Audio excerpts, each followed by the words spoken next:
shadowy flight into the dangerous world of a man who does not exist.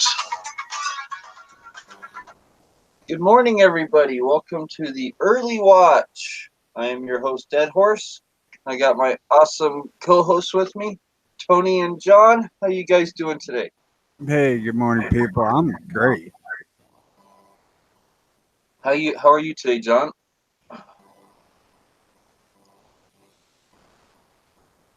Oh boy, Sorry, I'm having trouble finding a mute button. it's all right. Yeah, I'm doing great too. All right, and I'm guessing that's not going to be a hard intro to theme song to guess. No. Did you guys ever watch that show? Every boy that was alive at that time watched that show. I don't care if he was 3 or 90. Yep, Michael Knight. Yep. I think I wanted to be him at one point in time. I was like, that's what I want to do for a living, is I want to be Michael Knight. Like, pretty sure I decided on that at one point in my life. I was like, yep, that's what I'm going to be when I grow up. Like, I thought that was a job you could just go out and get.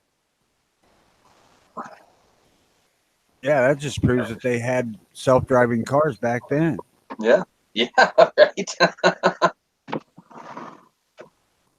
Oh boy, I missed that show. I haven't seen an actual episode of that in a long, long time. Did I you think see I the watched movie? some newer version, and it was pretty bad.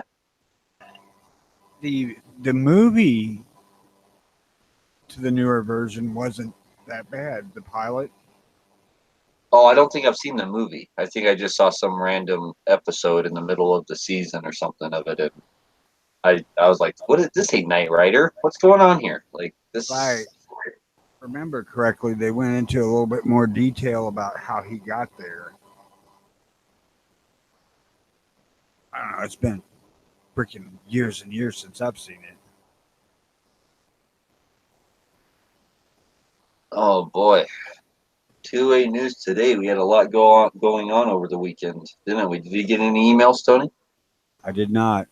No, that's okay. It was the weekend. We had a lot of stuff going on. Boy, did we have a lot of stuff going on. So let me see. I guess while we're waiting for people to tune in,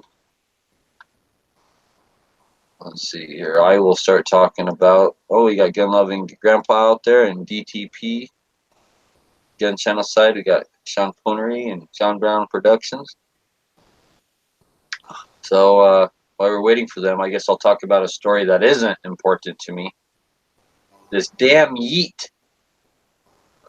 Have you guys heard about this at all? The whole yeet this and yeet that and yeet cannon and yeet. I've heard the Yeet Cannon just because of High Point. Oh, and like everyone is eating now, dude. Everyone. Yeah, Every gun company's like, oh, like now we're having a yeet cannon, and now like Palmetto State Armory, Aero Precision, just like even HK, like everyone's like, oh, we're gonna have a yeet gun. Keep in mind, this is all over about 1,000 people voting, right? Like 1,000 people that are actually interested in the yeet thing for High Point. About 1,000 votes, and all these other gun companies are what? There's 1,000 people that didn't get to name a gun what they wanted. Oh boy, like the funny thing to me is that the same people who would tell you like having a Punisher skull or a Spartan helmet or a 3%er thing on your gun is like really, really stupid. These are the same people that want to name a gun Yeet and have their gun say Yeet on it. So take that You for know what what? it's worth. You know what really troubles me about this sort of thing is how willing people are to follow it. Oh gosh, yeah. And I honestly don't believe that the people out there that are saying, "Oh, I'll buy two if you name it Yeet," are actually going to buy two. So I've actually been kind of keeping track secretly of a lot of the people I follow, the people that I've seen say like, "I'm going to buy two if you name it Yeet," and I'm just going to wait and see what happens if they name that gun Yeet, because I guarantee you they're not buying two. They're not even buying one. Nope. I just nope. kind of sad. I'm amazed at the way this thing's taken off on social media over yeet. I mean, come on. Like, oh well, I guess I'm just old and out of touch with these young whippersnappers. Yeah, well, similar happened some years ago with the word cuck. Did they want to name a gun that though? I don't know. The cut cannon. uh, hmm. If you Well, think I don't know. I about it, don't understand. it's freaking brilliance on High Point's part. Yeah. It it's just the fad thing. Oh It yeah. will go away just like the hula hoop. Yeah, I'm pretty sure next year no one will even be talking about eat this or eat that. Like I'm pretty sure Yeah. it'll just be it'll be some other stupid thing. What is the 3%er thing that you mentioned? Oh, do you want to explain that, Tony? Or do you want me to? Uh, I don't know exactly, but it's 3% of us own most of the guns. Well, back during the Revolutionary War, when we told England to go screw themselves, only 3% of the population are the ones who resisted the French and are the ones who supported our war with the French and not even took up arms. Less than 3% actually took up the arms.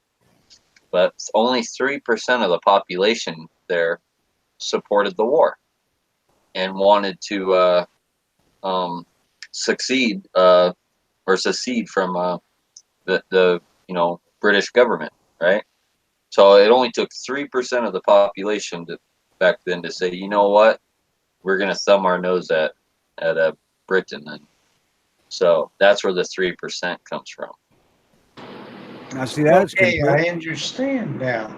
So 3% of those people back then here in America, it only took 3% to found a new Yes, country. I understand. Yeah. Yeah. So that's still used today to kind of today it's more used as like to reference gun owners and stuff like that, and that even though we're a lot larger majority than 3%, but it's they try to I don't know, it's I see it used in the gun world often. I see it like laser engraved on a lot of guns and stuff like that. And I think it's kind of a good reminder on where we came from, because it doesn't take a 100% majority or even a majority at all to enact change. A very, very small part of a population can be driven enough and bold enough to enact change. Well, see, I'd heard that. Unfortunately, we're seeing that with the anti-gunners. They're a small percent of the population, and they're exacting a very large change. I know, but they don't got guns, so they can't do anything. I just watched a video about a guy talking about what would happen when the right finally decides that they're tired of being pushed around. Oh gosh, another Civil War video, or yeah, I've watched it. Yeah, it was another Civil War video. Nope, I'm convinced we do not have to go through anything like that. All we have to do is make treason great again and just start, charging these people for violating their oaths of office. And as soon as a couple politicians end up in jail, the rest of them will, I think, wise up real quick. Like, oh, maybe I shouldn't try and enact laws that go against our founding constitution. That's all it would take, is just a risk of their freedom being taken away from them. I don't think I think no, I think Civil War would be just so bad for the country. I mean, anyone who's actually studied the history of, our actual Civil War and the whole brother fighting brother thing and stuff, like how bad that was. If it was to happen today, it would make that look like a Tea Party. So, because we'd have it in every state across the entire country, in every single city. It wouldn't be North versus South. It would be neighborhood versus neighborhood. It would be neighbor versus neighbor. It would be, boy, would it be really bad. Yes, There it would would. be no dividing lines, so to speak, you know? Yes, it would. But the problem is the courts today are so full of leftists that we're never going to get treason great again. We're never going to have treason popular All because it takes is, the courts aren't going to say they're committing treason, and they're never going to vote themselves as having committed treason. well, it's just going to take a few brave souls to stand up and start enacting that, whether it be our military or a sheriff or, you know, and granted, it might have to happen at a smaller level first, just on like a city type level or maybe county and work its way up, but it's got to start somewhere. We need a few brave souls to step up and be like, nope, this ain't right. If our forefathers were alive today, you'd be charged with treason. You'd be charged as a traitor. And yeah, that's all that's all it would take, I think. Well, we got the I, county here to start that shit in Illinois. yes, I was just about to say that. There are counties, the sheriffs are saying, we're not going to obey your gun laws. And Now we need to Kansas, go the one step farther. And, yeah, you know, Well, actually, the one step farther is the state's attorneys in the county saying we're not going to prosecute these. and then isn't Kansas that they're having that fight because Kansas passed a law that said they're not going to acknowledge the federal government's gun laws, and then that guy was making suppressors, and the federal government got all hot and bothered and trying to put him in jail now. Yeah, that was in Kansas. Yeah. So it is happening. It's just how far are we going to go with it? so let's see. The first real news story, I guess, that we got today, I want to put this out there, is FBI warns of foreign actors trying to sow discord in the wake of mass shootings. So the FBI put out a warning saying that there's undercover operatives, basically, who are trying to instigate shootings at um, religious uh, at places of religious community. Well, I don't know why they just couldn't say churches, damn it. But there's undercover agents right now in the United States who are trying to talk people into like, oh, you should go shoot up that church. Like, oh, that religion's really bad and they do this and that, and you got to go shoot up this church. And so, like, FBI, uh, warns of foreign actors, trying to, get people to do this. So, Hell, we get and enough discord in some of our Hollywood actors, man. um, but they were urging faith leaders to share information with U.S. authorities and to have a strategic perspective into thinking about security. You need to be thinking about this for the next 6 months. You need to be thinking about this for the next year. What are the consequences of going to conflict? So, like, they think the FBI is really worried about it right now.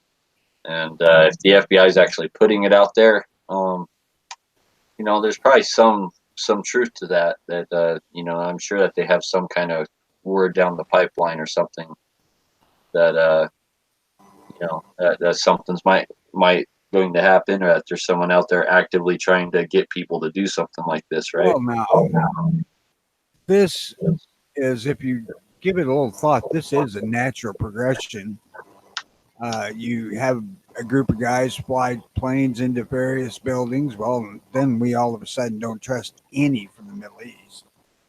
So they got to go to a different pool to get people to carry out acts of terrorism. And there's enough fucking idiots here that they've got a fairly deep pool.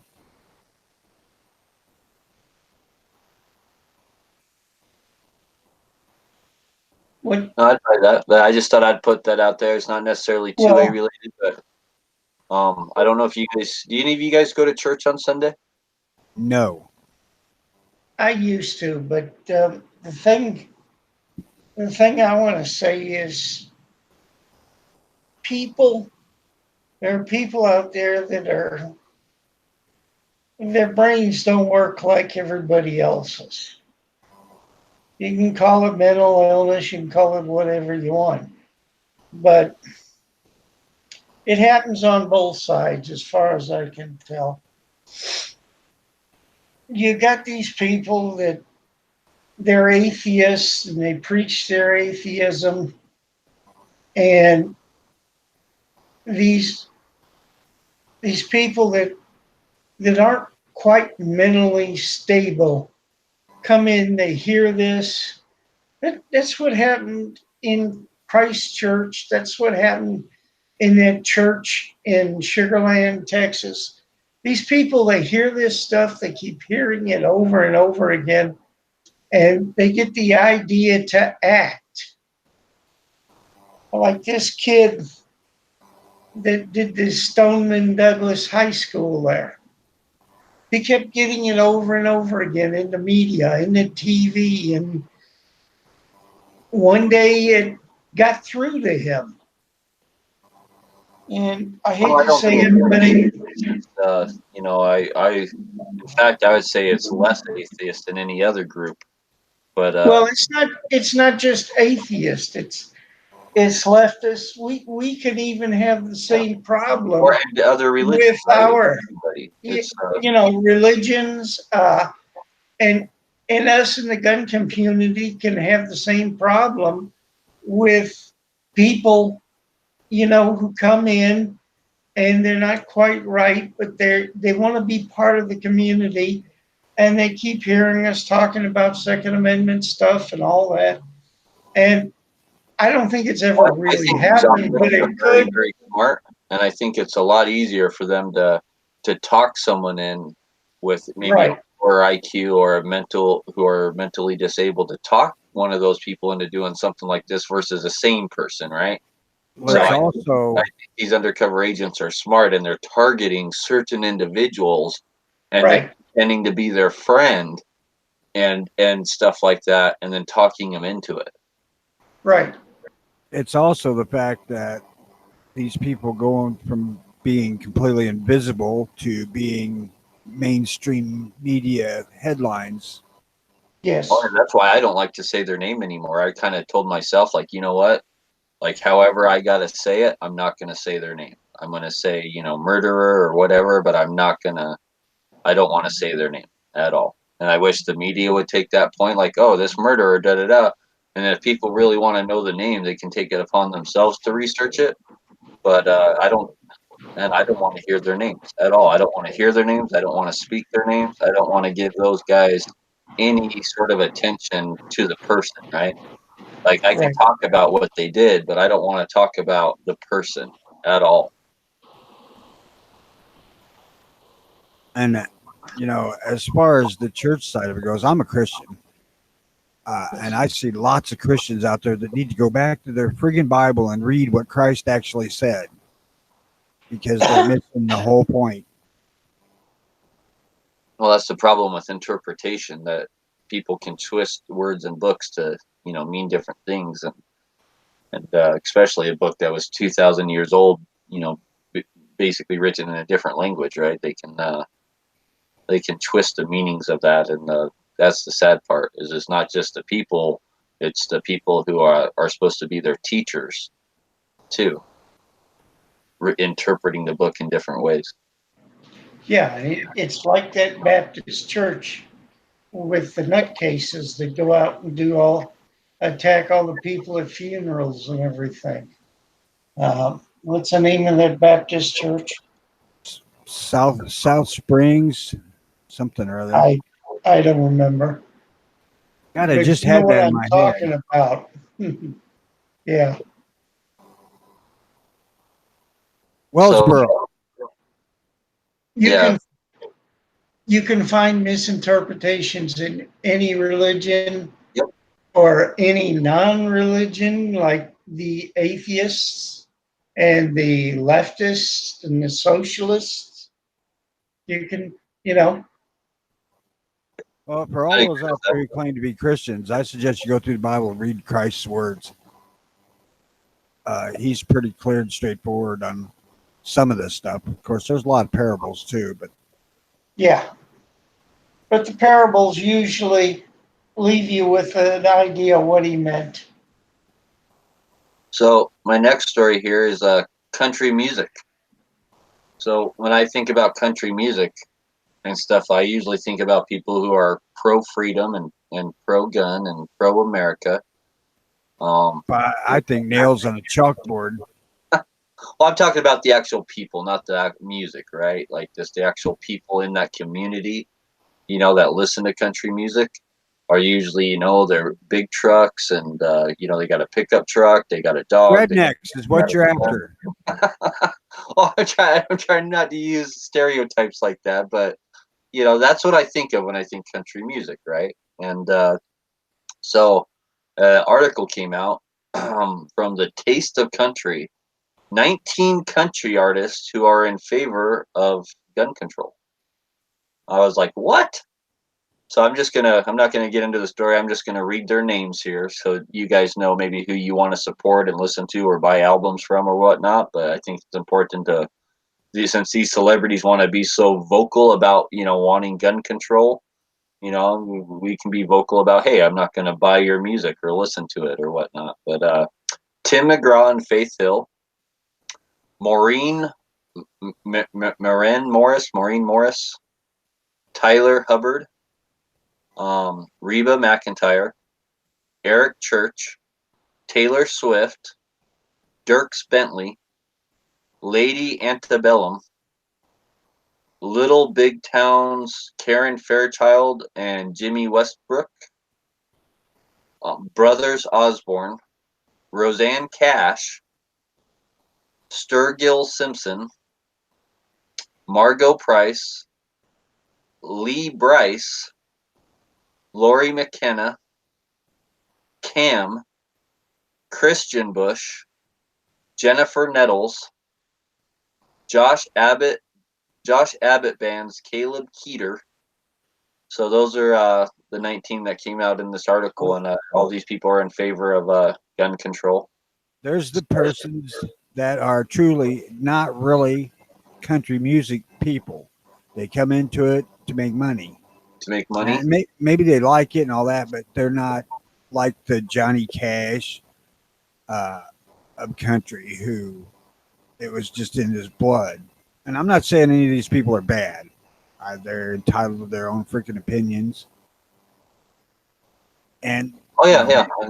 I'm not saying they're bad either. I'm just saying that, like, if they want to talk about, hey, we support gun control, we can easily talk with our pocketbooks and be like, oh, I'm not buying your album or your newest single or even listening to you on the radio, maybe, right? Well, I ain't got a dog in that fight because I ain't buying or listening to either one anyway. If you ain't 6'1" and look like a Viking goddess, I ain't interested. I'm just saying, if Taylor Swift was not so against gun control, maybe all of her songs wouldn't be about her boyfriends leaving her. Just saying. That's true. But I don't have a dog in the fight either because I don't listen to the radio and I don't buy music of any kind. Oh, So, I will. I collect some from artists that I've been fans of for 40 years. And I just recently have bought some of the Nightwish stuff because I really like them. that's where the Amazon is, Nightwish. Yes. So if you guys will mute up for 1 second, I got a neat, very short, less than a minute story to share from a real cowboy. The audio is going to be kind of hard to hear, but I hope that it comes through well. So here it goes. This is a really, really neat cowboy story you're going to hear from a real cowboy. Well, makeshift equipment that the cowboys always carried, a knife and a gun. Nice. And of course the gun was, you had to shoot a rattlesnake. But you know, it might surprise a lot of people. Probably one of the most important things was they carried a 45 caliber pistol, and that's in case a horse broke its leg out on the mountain, and you didn't want it to suffer, and you'd have to put it down. And the 45 caliber would put the horse down.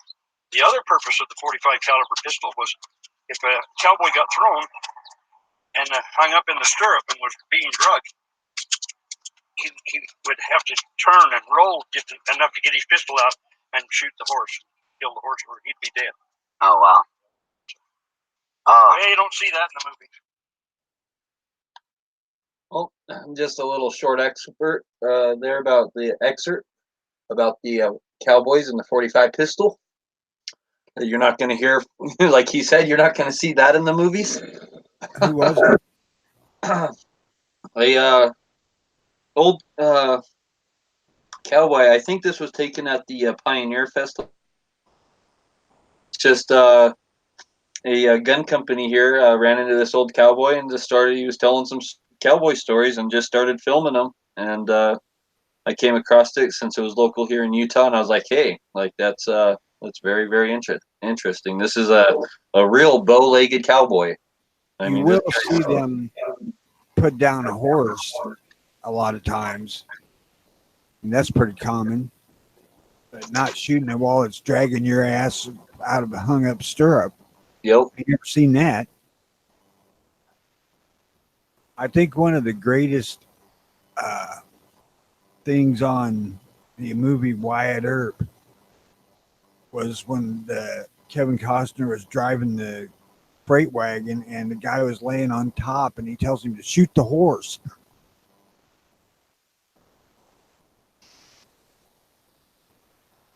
Bandits chasing him on a horse, on horseback.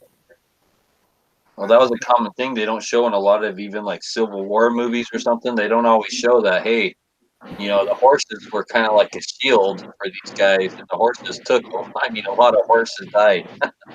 A lot of horses died.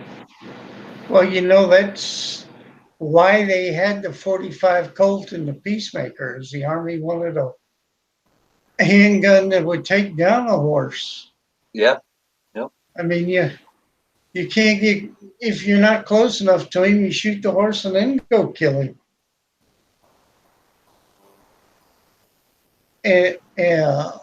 Tony, that Kevin Costner thing, that was his Wyatt Earp movie? Yes. Yeah, I thought so.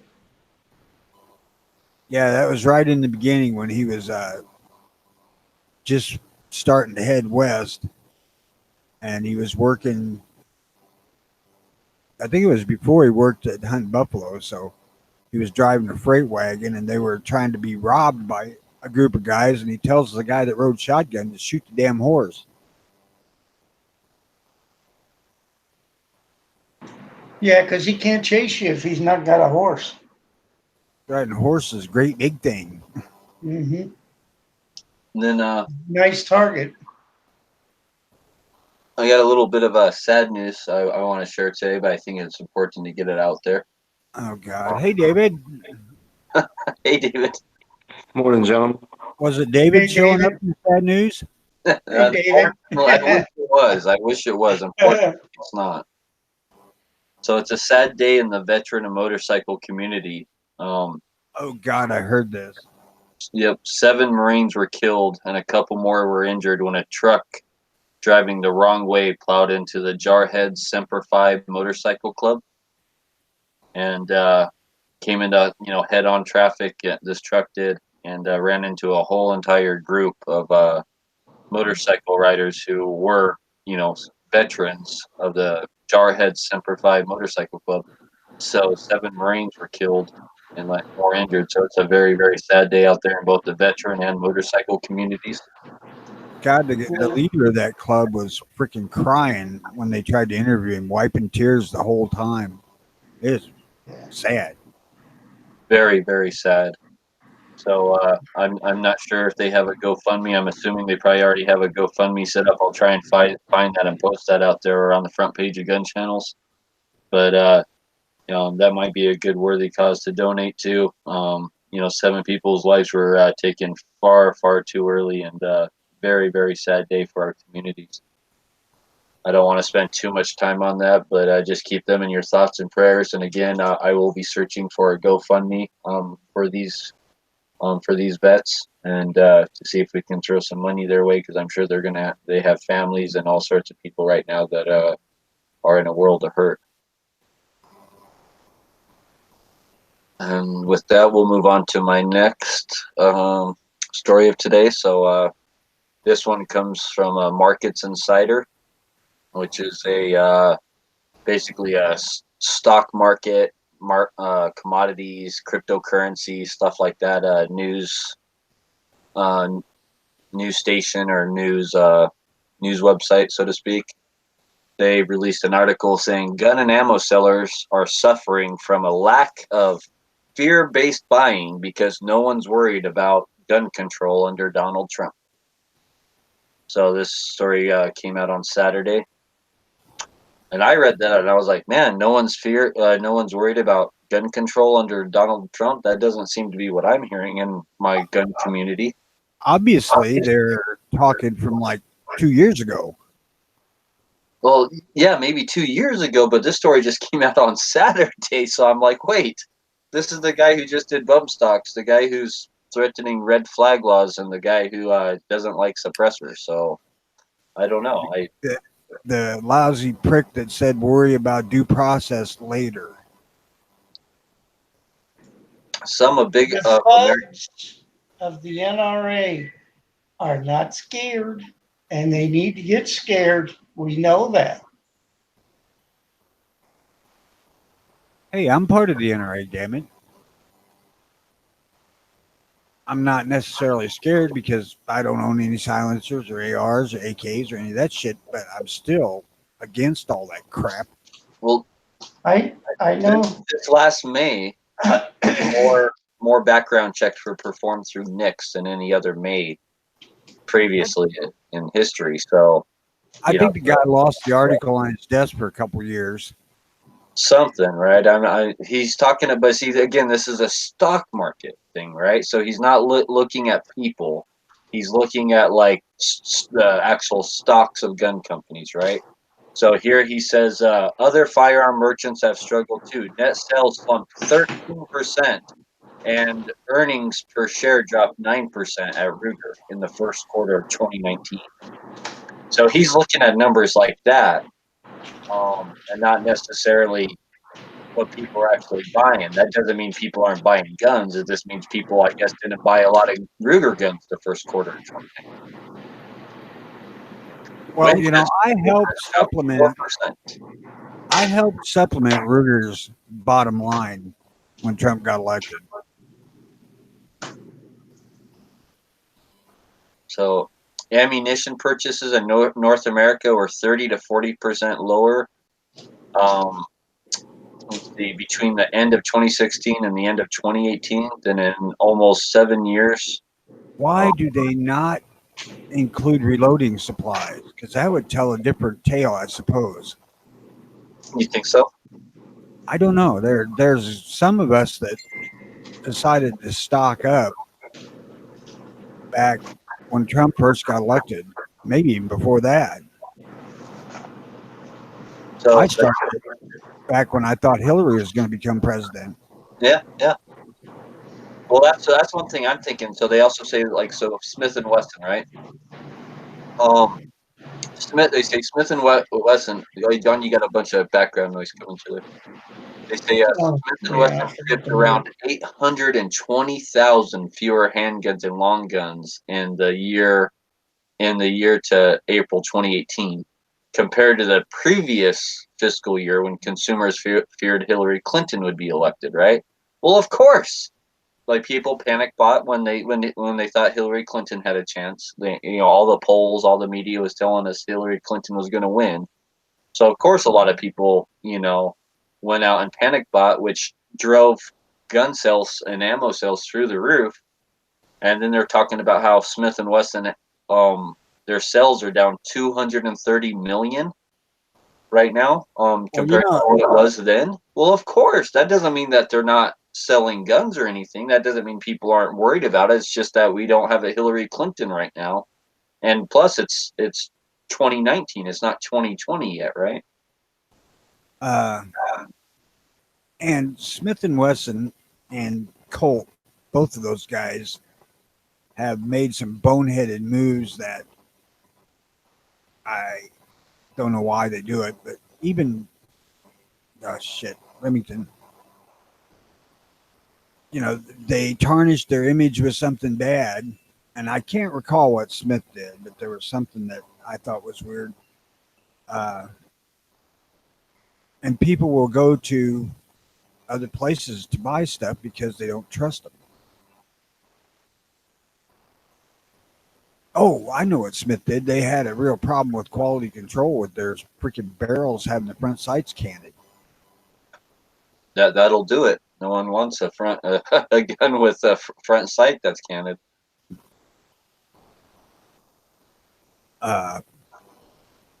So those little black eye type thingies hurt.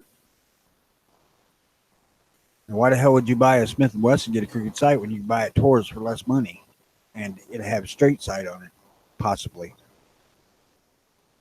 Gun Snob says, I think gun sales will continue to climb with or without fear due to the sheer amount of new people getting into guns.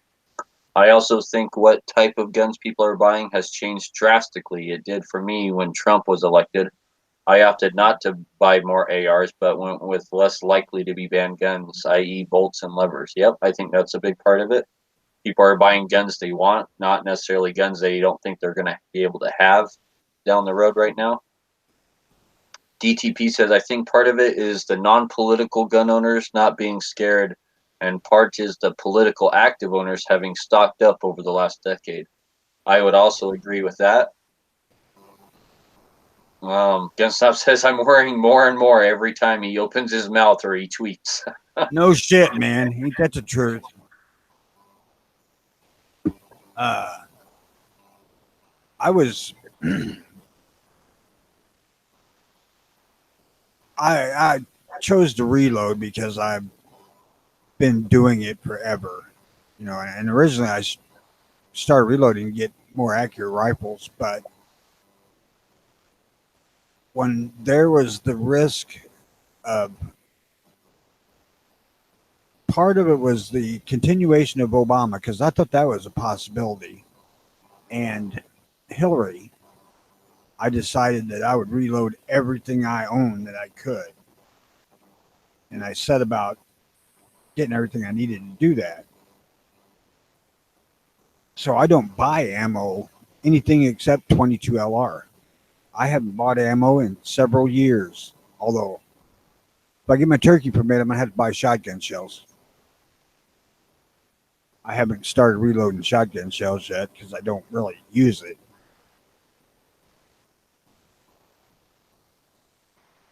I more reload just from a prepping standpoint. I like the fact that, hey, I can have it's easier to, I guess, stockpile some powder and projectiles, and already have the brass for free and stuff like that. And as like a long-term type prepping thing, like, hey, how am I going to, what if I can't get ammo for 2 years straight, right? Like, what am I going to do then? And,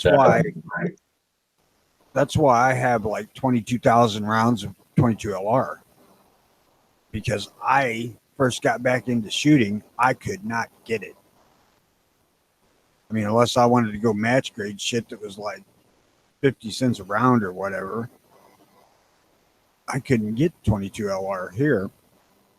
And when it started coming back in, I started buying it. And then when it dropped, I bought a lot. I mean, the last batch I bought, God, 4,000 rounds, I think, at 2 cents a round. I got a kind of a piece of good news here for the veteran community. So a big, I guess, movies coming up or something, and they're looking for actual post 9/11 combat vets, military personnel, and reserves from all branches. Their social media is Vet Talent Network, or their email is combatveterancasting@gmail.com.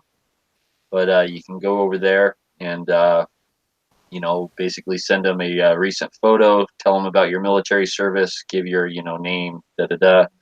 But it looks like there's a big movie coming up, and they're looking for real veterans to play these parts in this movie instead of just a bunch of what do they call the actors that I guess aren't like the main actors, the guys in the background? Support. Like, yeah, so they're looking for actual hiring real vets for that. So I think that's awesome. So Army, Navy, Air Force, Marines, Coast Guard, reserves, it doesn't matter. If you're a post 9/11 vet, um, you know, you might want to go over there and fill that out. They might be shooting in your area or whatnot, and you might end up getting a leading part or something. But I think that's just cool. Like, hey, like if we're gonna have a war movie or something, maybe like, yeah, let's put these guys let's give these guys who have actually been there, done that, the job, right? Yeah, they call them extras. Yeah, extras. And just so you know, David, I think your camera's on, and we're getting an excellent view of your pocket. Just so you know, just so you don't waste your battery too much. Because I think that does take more battery when your camera's on. So I think you pocket camered us. You got pocket camered. Yeah, I don't know what the deal is with these shorts that I wear. I can't like if my normal shorts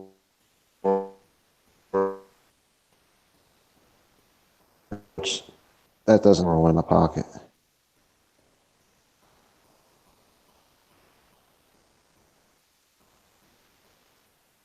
Let's see here. So my next story is, oh man. So this one's coming out of Kentucky, Lexington, Kentucky. So Lexington police and the Fayette County Coroner's Office are at the scene of Bud's gun shop Friday afternoon. Emergency crews responded to the store on Industry Road before 4 p.m. Friday. The coroner's vehicle arrived minutes later. Police at the scene and the company are not suspected of foul play. Bud's gun shop released a statement following the death. On behalf of our entire company, I wish to express how deeply saddened we are and to offer our sincere condolences to the person's family. Director of Outreach, Education, and Training Doug Ramsey said, in light of what has occurred, we are in the process of requesting counselors to help assess emotional needs of our employees and customers. The person who died was not identified. Bud's gun shop will remain closed throughout the weekend. The store sells firearms, ammunition, and accessories. It also has an indoor range. The death occurred at the shooting range. So I don't have details, at least in the story I'm reading on this, about exactly what happened. I'm not sure if this was a suicide, an accidental thing. I'm not, again, I don't have the details on that. Maybe if someone out there in the chat knows, or one of you guys have heard about it, you can throw that in there. But it seems like there was a death at the shooting range, and I think everyone's probably heard of Bud's Gun Shop by now. They have a pretty big online presence, and Yeah, they're the ones that have the 22 LR for 2 cents a round. yeah. So this is it's I feel sorry for them, and since they are closed throughout the weekend, I'm suspecting that's going to delay some people's orders. Hopefully, people are understanding about that. And it's always sad to hear about stuff like this. The first thought that come to my mind, and I feel bad for it, but it is what it is I'm glad I didn't have nothing on order at Bud's. That just goes to show you I'm a cold bastard too. Okay, so it was a suicide. I just Googled it a little bit more. Oh, and DTP says, yeah, it says, suicide also. So it does look like it was a suicide. Someone went there to the range and took their own life, which is really, really sad. Suicide's a real thing. We want to discourage that as much as possible, especially going to someone else's place like a shooting range. Gosh, and doing that. I mean, the effect it could have on the people who found him and others there shooting. Gosh, I mean, I can't even imagine how bad that would be just to be there sitting there shooting at the range, and then the guy next to you offs himself. That would just be, man, a messed up thing. Well, I don't quite get the going to a freaking range to off yourself unless it's because you have to rent a gun. Rent a gun. I don't know if they rent guns. I don't know anything about that. I've never been there. I don't know much about them except for their online business. So I have no idea. Like I said, I have very, very few details. That's what the news article says here. But I think that's just sad. I really do. It's sad. And, I feel sorry for the people at Bud's Guns and the employees there that are having to work through this and deal with this. I can't even imagine what they're going through. So my condolences to Bud's Gun Shop and the person's family, and all the employees there. Good God, it's coming to the point where they're going to have a fucking psychologist sitting at the range to assess your mental state before you go in and get a gun and shoot it.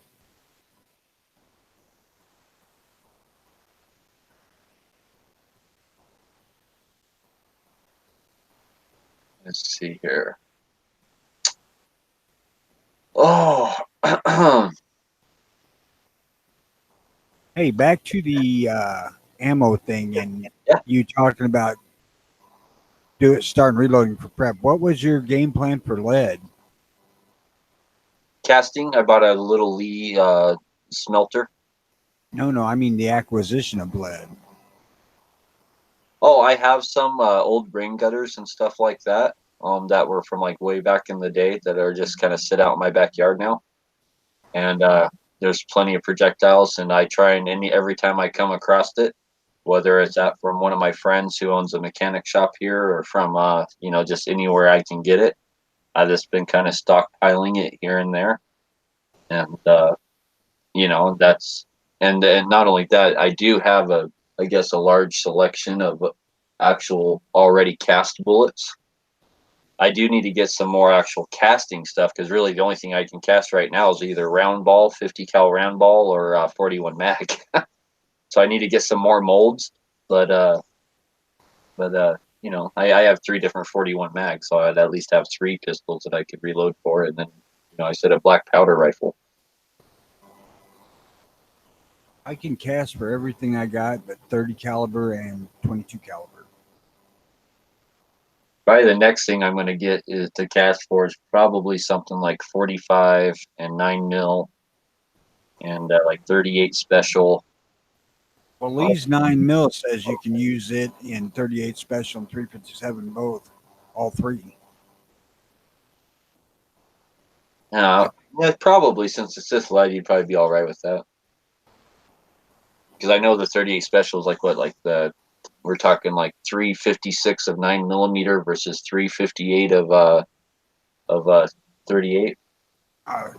Let me look. I'm pretty sure there's a 2,000ths difference there.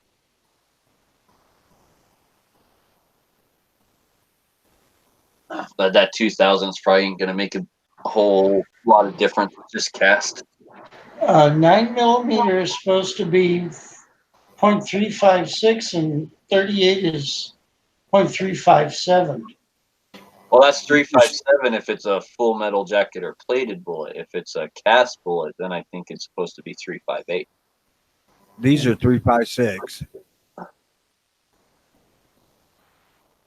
On what? On your 38s? Yes. Oh.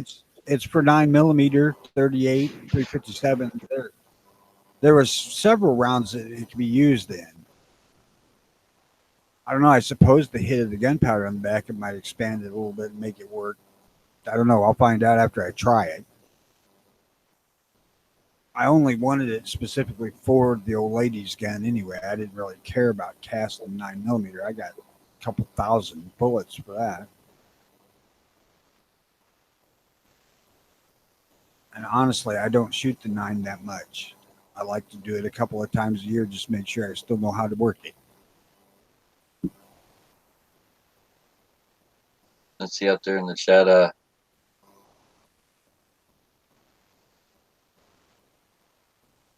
DTP says he remembers reading a story about a local range who said the only person they ever turned away was someone who wanted to just shoot one round. Yeah, that'd be an obvious sign, I think. Someone walking in there and being like, "Yeah, can I just buy one bullet and rent a gun?" Yep.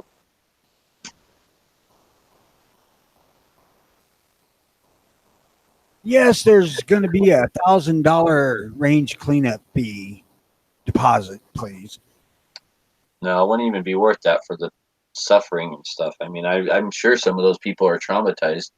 Not everyone who works at a gun store is like some hardcore, guy who's been through combat. So there's a lot of females and stuff like that. I just can't even imagine like what. Who's going to carry $1,000 around in their pocket? Oh yeah, suicidal. I'm not saying it's a good policy. I'm just saying that it would probably stop most people who are thinking about the one bullet solution.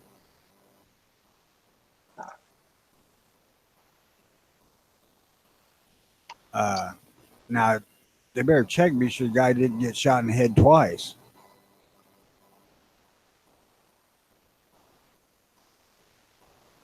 If there's two bullets, you know what he knew about Hillary. What I'm worried about is he was making some kind of political statement and killing himself at the range and didn't just need to rent a gun to do it.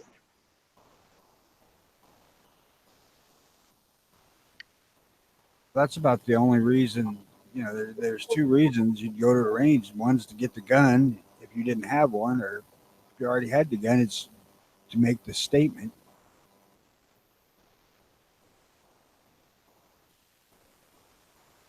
Well, Gadsden County, Florida, which is Democrat controlled, guess what they're going to do? Ban guns? They're arming teachers. Really? Yep. So, and some of them even support it. So 33 out of Florida's 67 counties have joined and decided to give teachers the ability to protect their students should the worst happen. And there is word that another 15 are interested. So half of the counties in Florida have already said, hey, we're going to let our teachers carry guns, which is a good thing. That's awesome, even though that's a Democratic-controlled county. Gadsden, of all names, Gadsden County, right? This is a situation where we, as Pro 2A, drop the freaking ball on what we're talking about.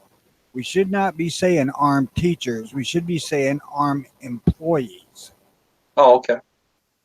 Well, I was just reading what the article said here, but yeah, no. Why do you think it's bad about saying armed teachers? Well, most people look at the teachers as the, young, bright little lady that's teaching their students. And oftentimes it is that. And you're going to put a big old mean gun in her hand. It doesn't sit well. That's not a good optic. Whereas, if you're looking at the coaches and the cleaning staff and whoever else could get some training and have a gun. I agree with Tony. You need to let the other staff be able to do it too, get the training and, be armed. And janitors, a lot of the janitors or custodians, whatever they're called in your area, those are often people who aren't in a classroom. They're actually out in the halls while classes in session, right, and stuff like that. So they might be one of the first people to engage, right? Right.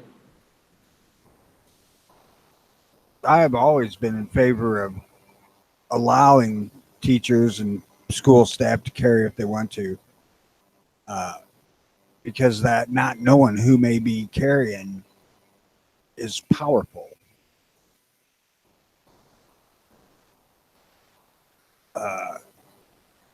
How you don't know if you go into that school or ever some bitch in there's carried a gun. Well, that's the biggest deterrent, I think, is Right. not being two, right? So that's why I don't think that just putting an armed security guard out in front of the school is a solution, because that just kind of can make him the first target, because he obviously has a gun. So if someone did want to shoot that school, they'd be like, oh, I got to take this guy out first. But when you have no idea who has the guns, what classroom, that's a whole different playing field. And I really think that would make someone think twice. Even maybe a crazy person think twice, like, hey, like, this is not, let's find a different, softer target. I've always been against gun-free zones, period, though, and I always will be. But I'm just glad to see a Democratic-controlled county be able to pull their heads out their ass long enough to be like, you know what, let's protect our children. So that kind of gives me hope for the Democrats.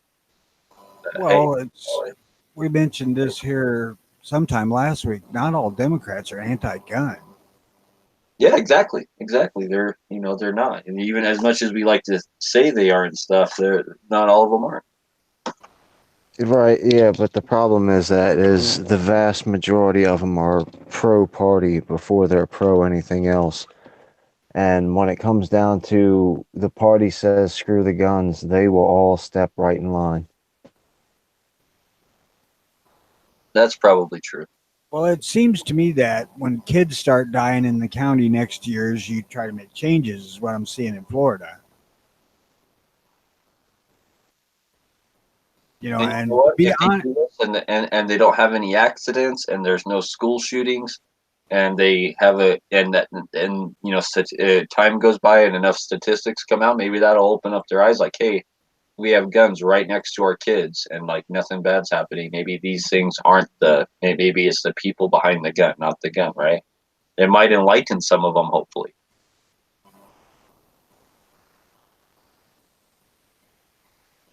God, I hope so.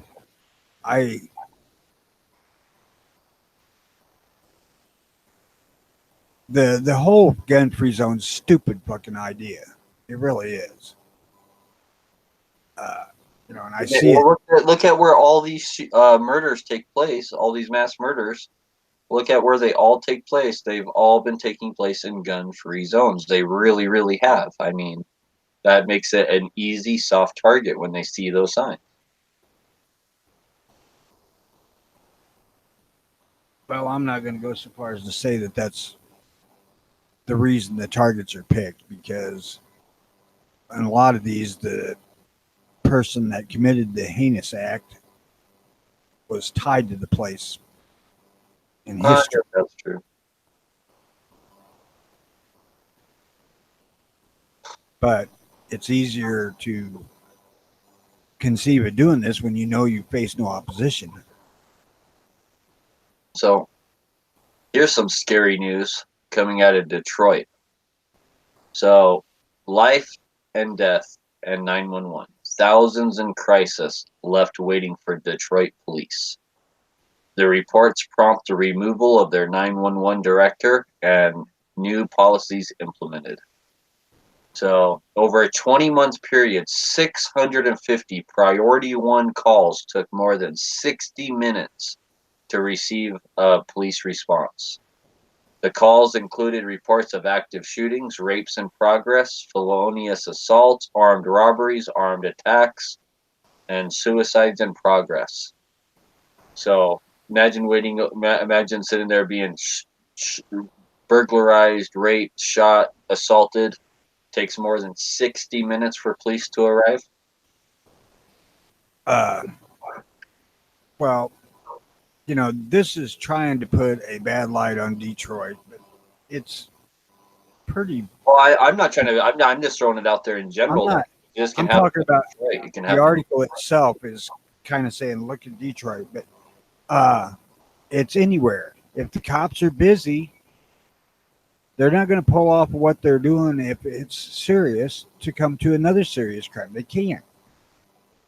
I mean, there's only so many damn cops to intervene. It's the whole point of people wanting to carry a gun, for the most part. I mean, it's your job to protect yourself. The only person that's ever going to be everywhere you are is you.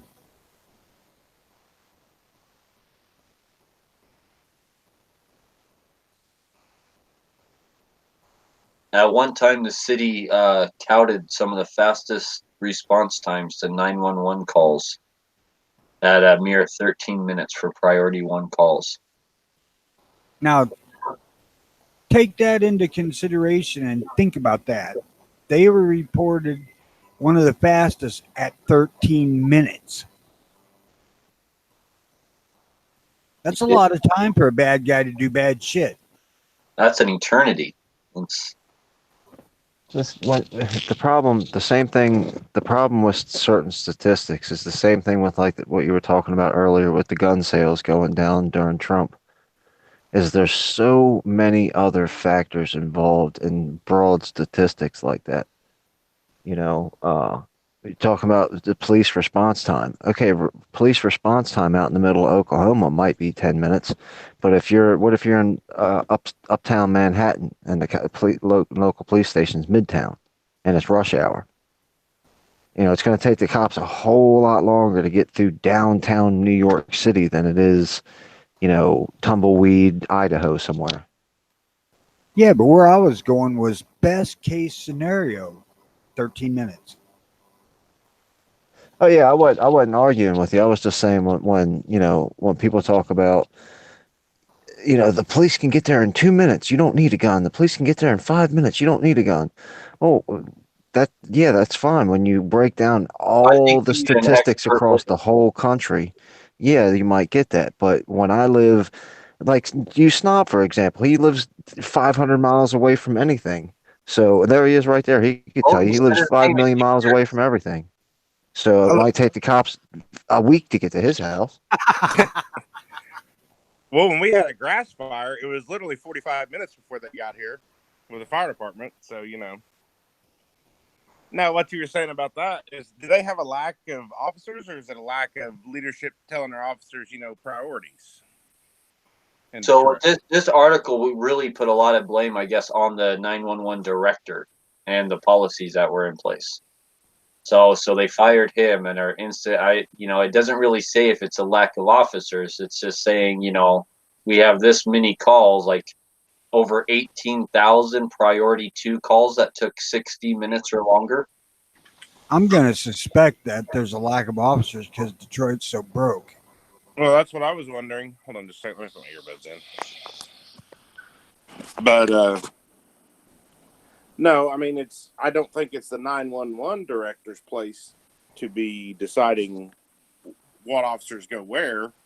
To me, that should be actual, their supervisors on the thing, what calls take priority. Because normally they give out the calls or say, call holding, at least in my experience.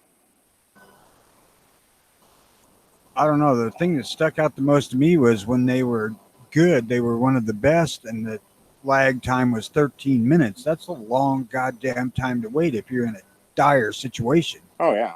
Well, I worked in a small town, and I was literally, we had one officer on at a time most times. Very rarely was there 2 officers on. Very rarely. So, if you were on a call, no matter what it was, you had to leave and go to the other call. I mean, I was literally on a suicide and had to wait for someone else to get called up to get there before I could leave and go take a 911 panic, or not a 911, a panic alarm. Somebody hit their panic alarm in their house. So it was like 5 minutes before That's I could what I even was get saying. to that. If they're already out there at a scene that they're investigating or whatever it is, they're going to have to either get somebody else to come to the scene so they can go, or they can't just walk out of one to the next before they finish what they have to do. Well, yeah, when you've got something like a, suicide or something like that, there's no way you can just walk off and leave it, even if there is a panic alarm going off. And 5 minutes is a long time to wait. Luckily there was one of the firefighters that was showing up right as in that time frame was a reserve officer, so he could, stay there and basically control the scene. I went to the other call, which turned out to be nothing, but had it been serious, that's a bad deal.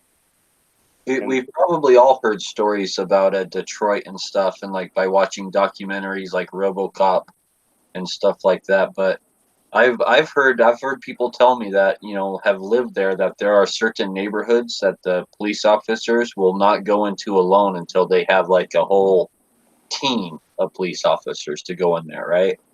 So if it's in one of these really, really bad areas, and again, if that story's true, I don't know how true that is, but if that is true, there's certain neighborhoods they can't go in, like a single marked unit or even maybe a couple marked units can't go into until they get like basically a SWAT team with them.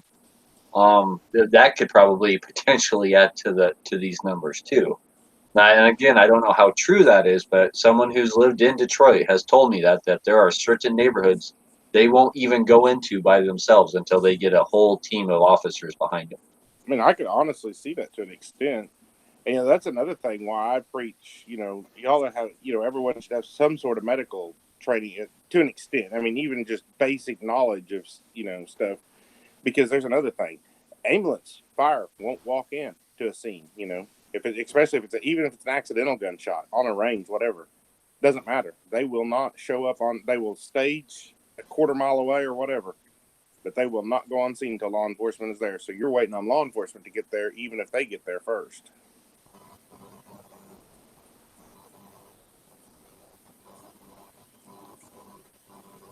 I don't know. It's hard to say with just these numbers and statistics. All with the main problem is that I'm assuming it's a bunch of little things. It's a bunch of things. It's probably they don't have enough officers.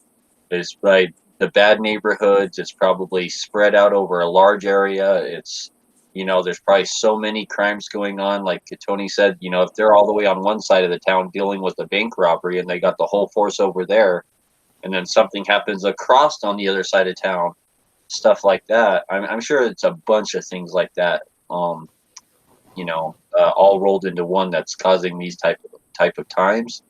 But 60 minutes is a long time, and especially in a major city like that, like Detroit, that is a super long time. 60 minutes to wait while someone's breaking into your house or assaulting somebody or raping somebody or armed robbery or whatever it is. That even 13 minutes is a long time, but 60 minutes?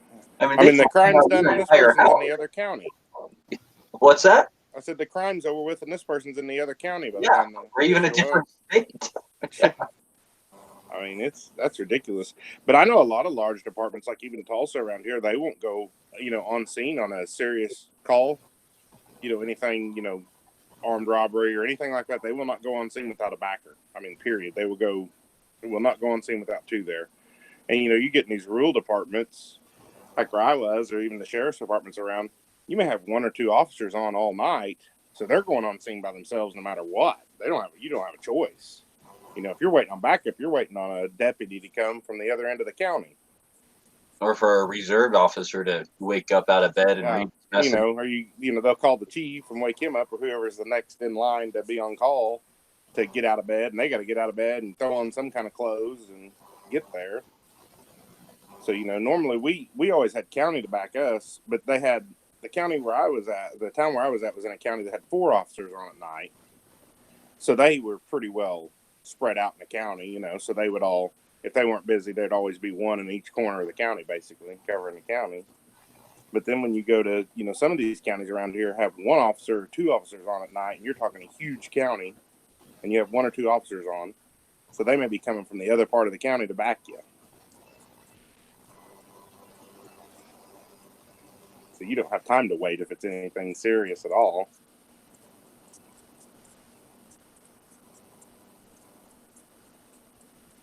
But I'm sure in Detroit, it's officer safety has a lot to do with it, why they don't, Well, especially in a big city like that, because I heard that one of the stories I heard about Detroit from someone who lived there is the reason why they don't go into the neighborhoods by themselves is because they'll be shot at from just random shooting, like just at the police officer's car if they drive down the wrong neighborhood. And, they don't necessarily know where the gunfire is coming from or anything like that. And that these guys will keep guns in the neighborhood, but in like stash spots. So if they're being chased by police or a rival gang member or something like that, they can just run to this certain spot, and underneath this rock there's a gun, or underneath, behind this bush, or and they keep these guns stashed over the neighborhood, and that it's and again, this all might be just myth stories, but that's some of the stuff I've heard, and if I'm sure. that's real, I could see that. I could see that. I wouldn't want to go into that neighborhood myself. And I'm sure Well- Detroit's one of those cities that have those gunshot readers too, on the street poles and everything in high crime areas. Well, one, yes, you're right. They do stash guns around. That's absolutely a true thing. And two,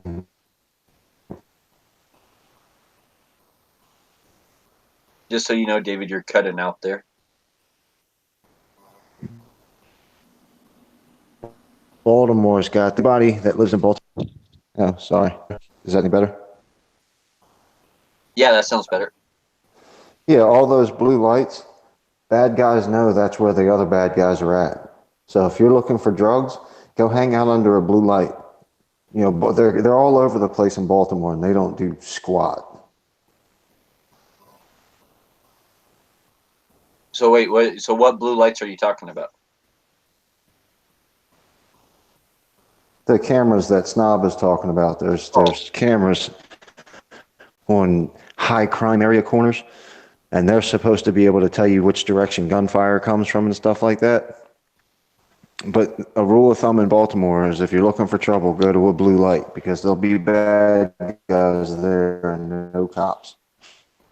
Well, I'll tell you, I worked for 4 years in East St. Louis, which is the murder capital of the country. Regardless of what other stats say, East St. Louis is always highest. And back when I was there, the city was so broke that they had like 2 working cop cars. And they had police officers working that hadn't been paid in like a year. And I got to know a couple of these guys, and boy, they got to have balls the size of freaking basketballs. They're absolutely fearless. And there's a couple areas they won't go into, or wouldn't.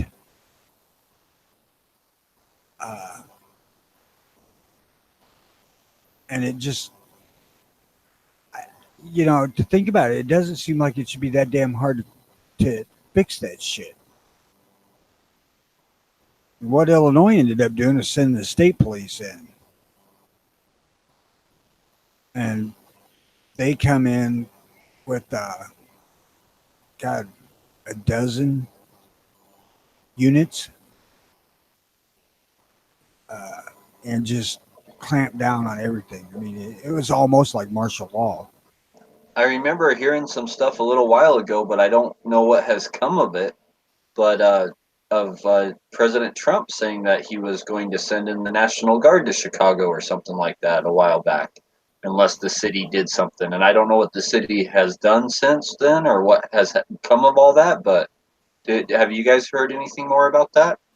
No, a lot No, of I that heard his shit- original statement, but I thought it was just him, being him. Yeah, that's the same here. Politics keeps that from happening, because Larry Hogan offered to help Baltimore City out during the riots, before the riots, after the riots, and they keep refusing to let him come in. So there's certain things that he can do to override that because he is the governor, but it's a political thing. That's when Rahm Emanuel told him that he wasn't going to let Donald Trump come into Chicago. Donald Trump kind of had to listen to some of that because Rahm Emanuel runs Chicago, or Illinois, I guess. Yeah, well, if the governor would have done it, there's nothing that he could have done about it, though, because that was the deal in East St. Louis. Well, because the governor controls their state National Guard, right? That falls under the Well, governor. he didn't send the guard; he sent the state police. Oh. Well, There's that would such a- still be under the governor, though, right? Yes. There's just such a fine line between, rights and, you know, cleaning up cities. You know, you can't just go in there and profile things, even though, you know, that's one of the hard things about law enforcement. You go in there and you know this person's, you know, running meth out of there and all this, but without proof, you can't just go, you know, kick in the door. You can go knock on the door and say, hey, what's up, you know, do a knock and talk, but you can't go in and look, you know, until you get enough proof to get a warrant, which is a lot, usually. I think DTP puts it in a good perspective out here. Even 2 minutes is still too long of a time, you know, if you need a gun. Oh, So, absolutely. you know, having that's why we're all gun advocates, is because we know this type of stuff. And even 2 minutes or 1 minute or even 30 seconds could be too long of a time if you're being attacked or burglarized or something like that. And I'll throw something else in there. It's a long time without a fire extinguisher if you need one of them in your kitchen. yes, You know, we were talking about that on the reloading chat. I brought that up. How many of you guys have a fire extinguisher by your reloading bench, right? Like I that's got two.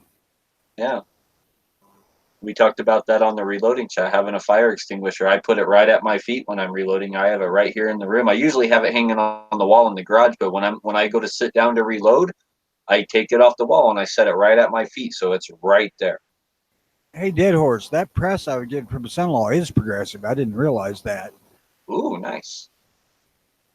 I don't know what all goes to it, but there's a bunch of pieces that I got to hunt up at his garage.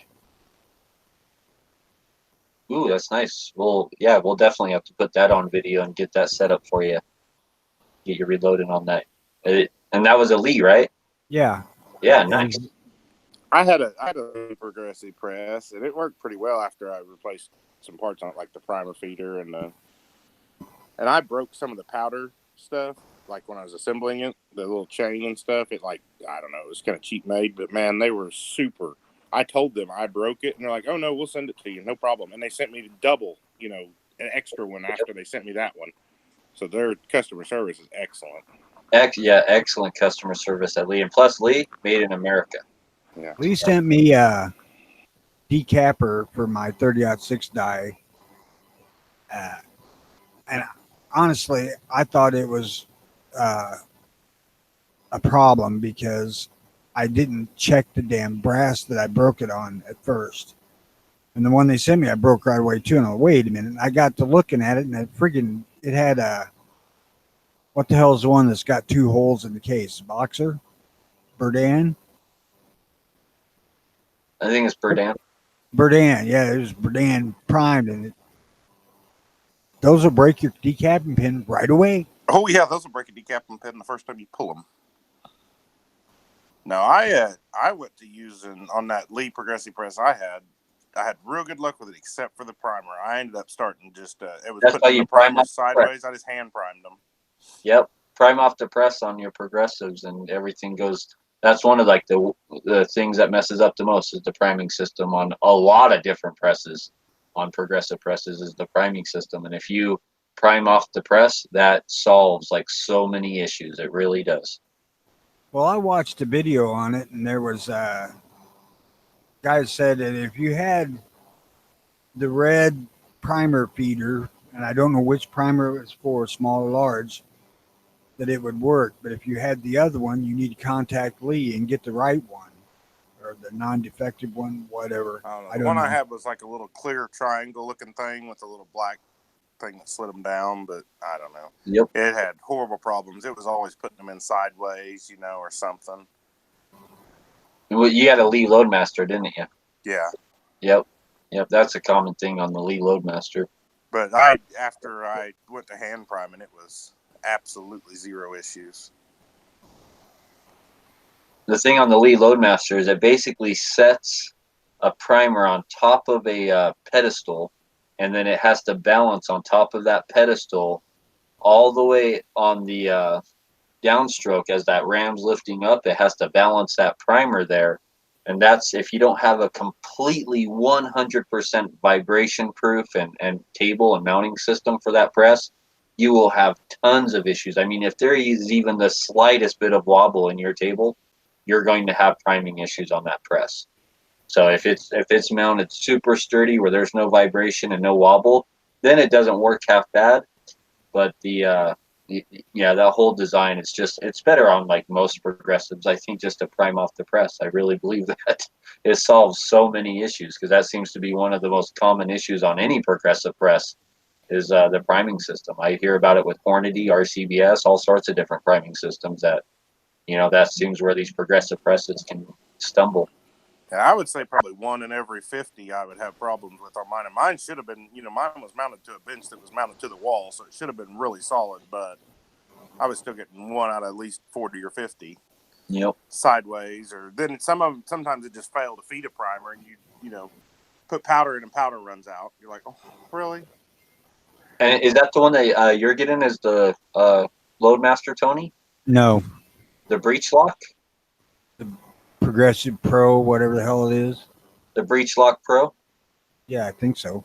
Okay, Something Pro. that's their newest progressive press. I have that one. That one's actually a really, really nice press. It's like a turret press, but turned into a progressive press. If I ever get back into reloading, which I'd like to at some point, I'll buy a turret press next time, I think. The turret presses are so nice. They are very, very nice and easy. This one is capable of being run as a turret. Found that out. Yeah, you can manually index it. You don't have to use it as a true progressive. That's another reason I like that Breech Lock Pro. They're really nice. So have you ever loaded on a progressive before, Tony? No. Oh. There's some so setup fast. involved. Yeah, there's some setup involved though. You got to kind of tune it and get it working right. But yeah, once you get it, oh boy, when you just want to crank out some loads and just pull that handle, oh yeah. Yeah, pretty much as fast as you can pull that handle and stick bullets in, you can load. You can load, 1,000 rounds in just no time. Well, I have the Lee bullet feeder, so I don't even got to stick bullets in, right? And I send my kids out here to load up stuff like 9mm or 223 plinking ammo, and they just come out here and pull the handle, and they can load up 500 rounds lickety split. Let's see, I do have a good guy with a gun story today. Excellent.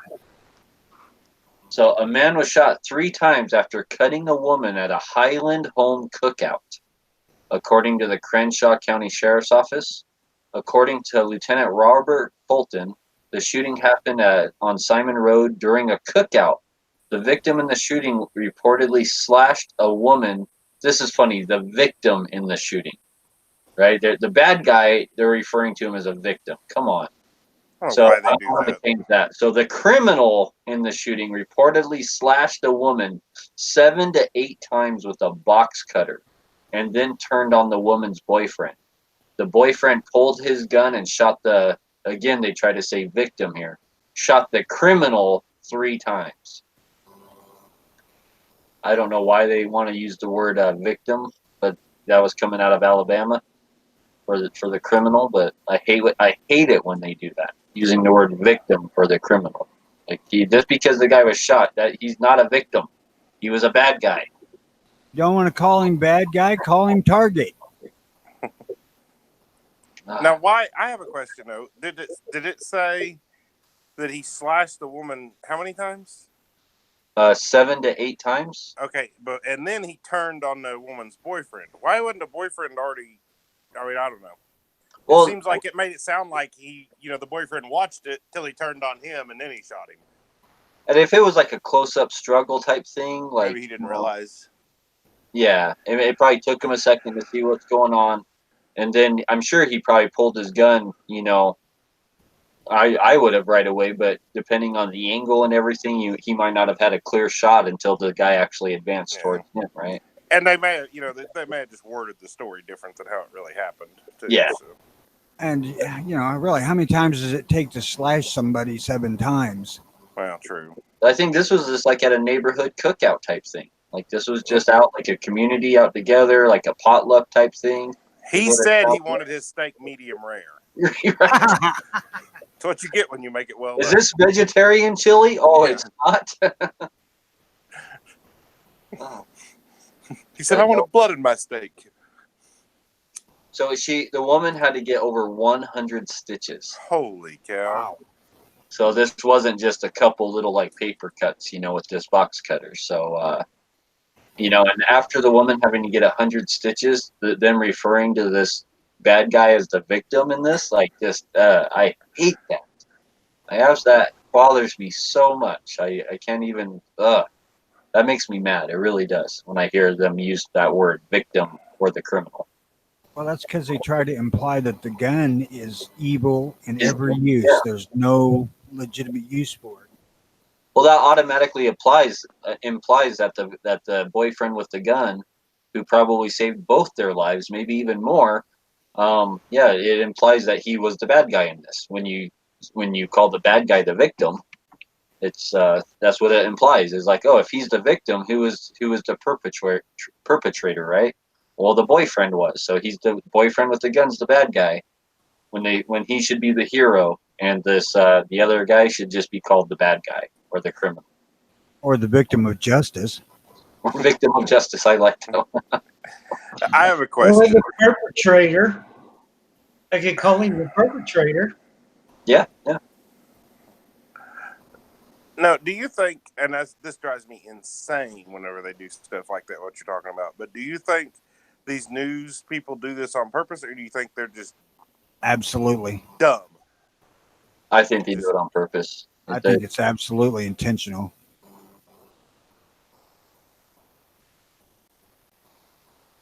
See, Yeah, I Fulton don't said disagree. police are looking at the shooting as self-defense after an interview with the boyfriend. The woman who was cut and other witnesses. Police are also looking to charge the shooting victim with assault. So this is like from the thing. So even in a different news story, I'm reading a completely different news story on the same thing. They're calling him the shooting victim. So this is two different writers, two different news agencies. Same story, and they both call the guy who got shot, the bad guy, they both call him the victim in their story. I don't know how you're the victim when you just, that's kind of a occupational hazard when you're doing stuff like that. Getting shot is. So they have the victim. Oh, this news story calls the woman who is cut a victim, and then the guy who actually got shot, the bad guy, they call him the shooting victim. So take that for what that's worth. That story comes out of Highland Home, Alabama. But yeah, over 100 stitches. Wow. Like she got messed I'm up. guessing he lived, though, due to the shooting victim lived due to the fact they're charging him? Yeah, apparently. How are Yes. you a victim if you're getting charged? Yep. That's why you carry something bigger than 9mm. Just saying. These people think that he is a victim of society.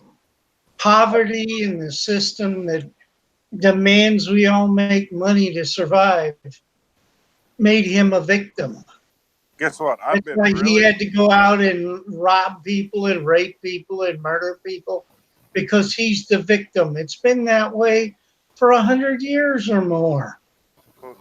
You know what? I've been really poor in my life.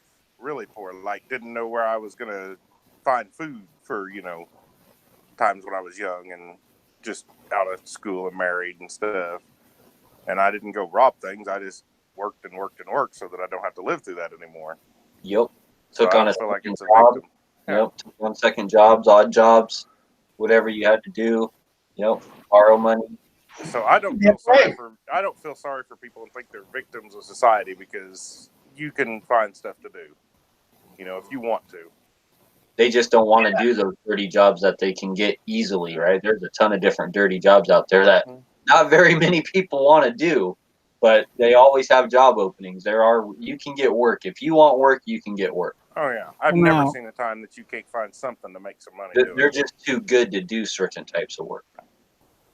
I can tell you here back in the very early 80s, there wasn't work. I mean, there were guys that were high-end factory workers that had started mowing yards. It was freaking tight here for a couple of years. I spent several months eating in my grandma's house because we couldn't provide food for our kids, man. It was tough. So I got a crazy story coming out of course. Guess the state, guys. New York. Oh no, crazy. Think crazy. Illinois. California. Oh my gosh, you guys are all wrong. David's gonna get it. David, where do all the crazy stories come out of? He's gonna get it. Depends on what. Florida. Yes, I knew you would get it. So we have a crazy story coming out of Florida. Woman charged with armed burglary after turning in her ex-husband's firearms to police. So Excellent.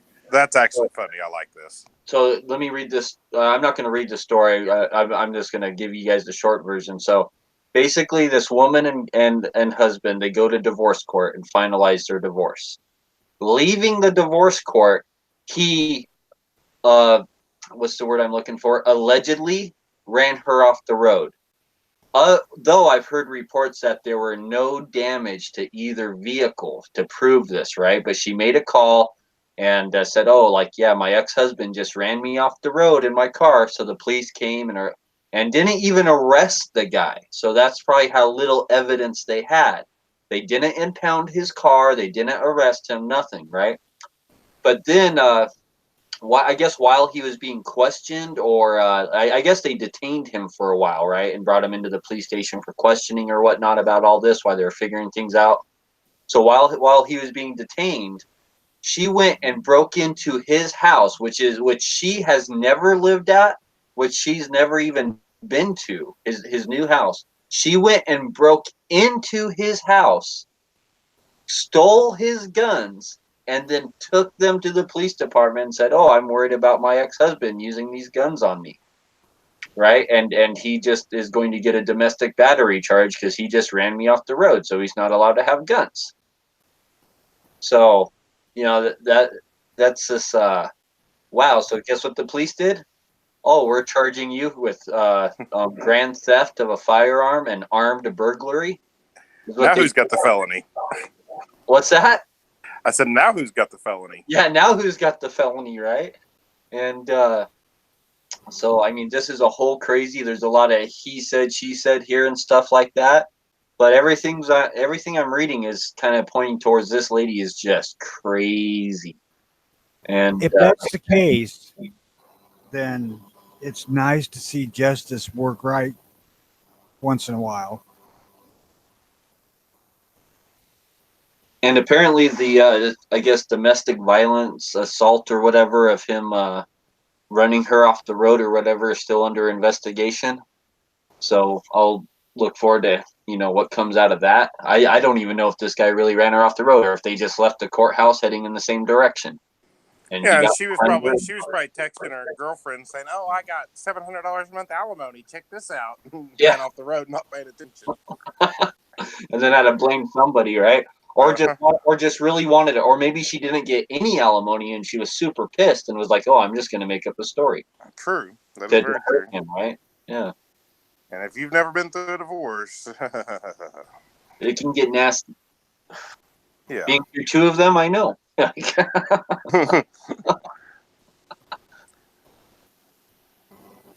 just thought that was an ironic story that she breaks into her ex-husband's house, not her house or house she's ever lived at, and steals guns, takes them to the police station, and the police are like, "Oh, guess what? Guess what, lady?" I mean, even if he had have been arrested for that, even if they had proof that he had have been arrested, she's still in the wrong.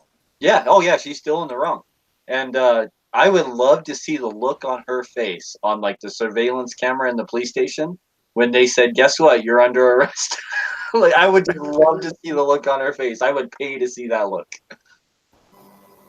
That may be your greatest story of the day. Probably a week. That's why I saved it. Like, oh man, I just. But yep, coming out of Lakeland, Florida, it was ironic. And looking at her, I guess this is the booking photo. Looking at her, yeah, she's crazy. Come on, let's see it.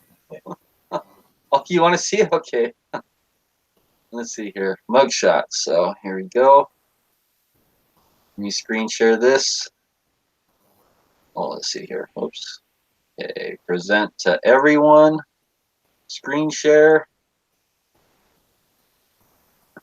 That's him and her. She definitely crazy. You can just see it in her eyes. Yeah.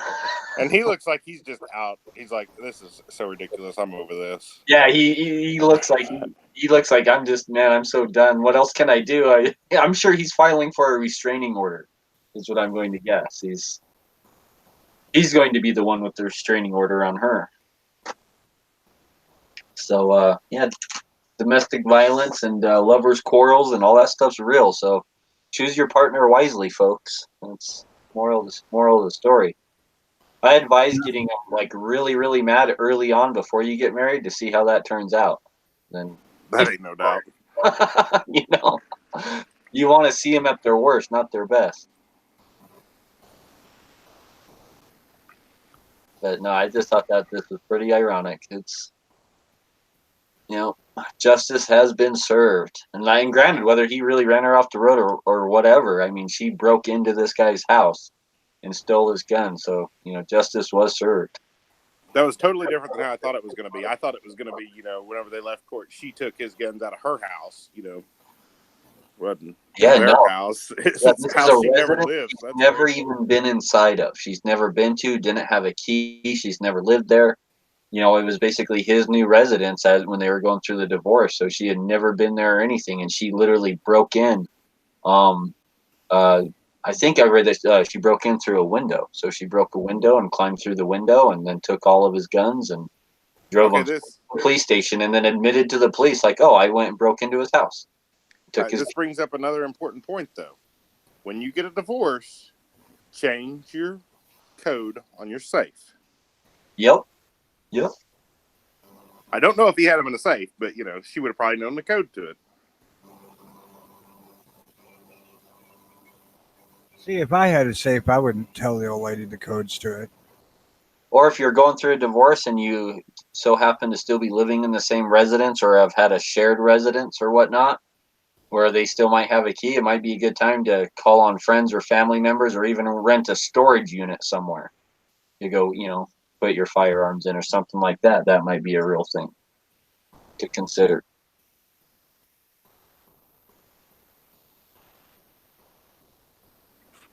Or take them to your local FFL and pay for a cleaning on them. And Yeah. tell them you're going to be out of town for about a month. See if they'll hold on to them and clean them all for you. Today on the YouTube side, you got Gun Loving Grandpa, DTP, Midnight Range, Patrick, Kingpin, Patriot in the Dark. We got the Gun Snob and Ozzy Osbourne. We got let's see, who else did we have out there today? Vanessa Kitty, Jason Stewart, Local 223. Yeah, awesome. Thank you guys for tuning in out there. Hey, Dead Horse. Are we going to take a moment to discuss the suppressor ban that they're pushing in the Senate and the House of Representatives today? Oh yeah, definitely go over to the American Suppressor Association, which is americansuppressoroassociation.com, and they do have an easy to fill out thing to send that goes out to everyone that you can fill out, or you can put in your own words there and let Trump, let all these politicians, let everyone knows that, you know, you want their little greedy little fingers off of our suppressors. Could you put out a link to that? I sure can. That would be good, I think. Yeah, according to Jared, they're going to be putting those in today in both the Senate and the House.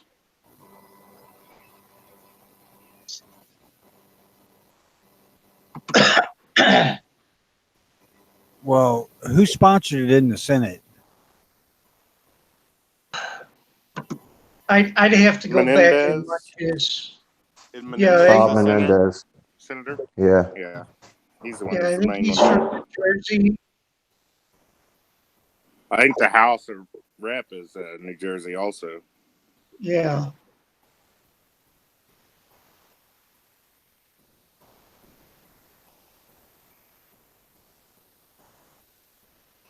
Yep. So I posted the links out there. So if you go to the website there'll be a button that says "Take Action," and up at the top of the screen. And that's I advise you to go through all those: their blog, their education, what is the ASA, and there's other groups out there that I'm sure that are active in this fight that you can definitely go over and support. But if you just go over there and you click on the Take Action button, a little pop up will pop up where you can put in your info and hit next, and that goes out to, as far as I know, um, to everyone involved in this. So Shoot, can I get you to email me that link when you get I a chance, Dead Horse? I sure can. I'll do it right now.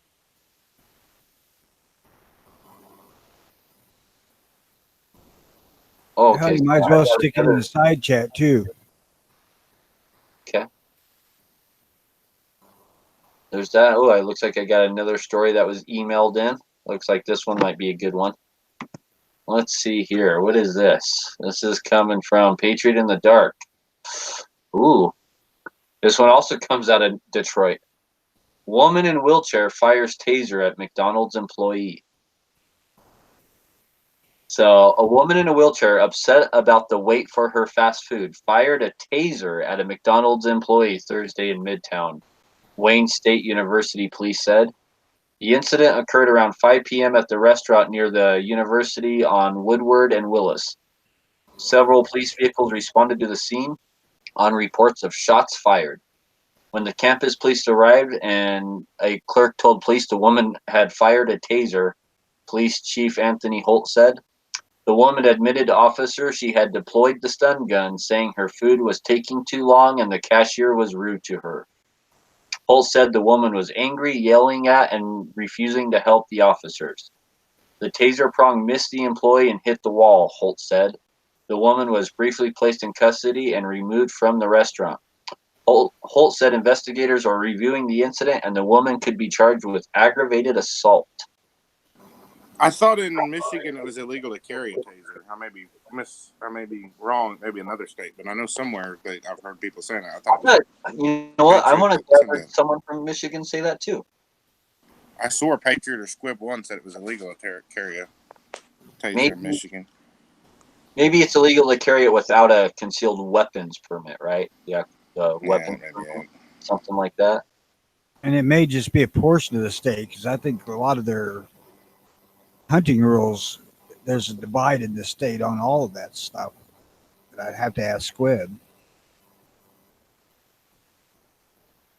And it'd take 3 hours to get the answer.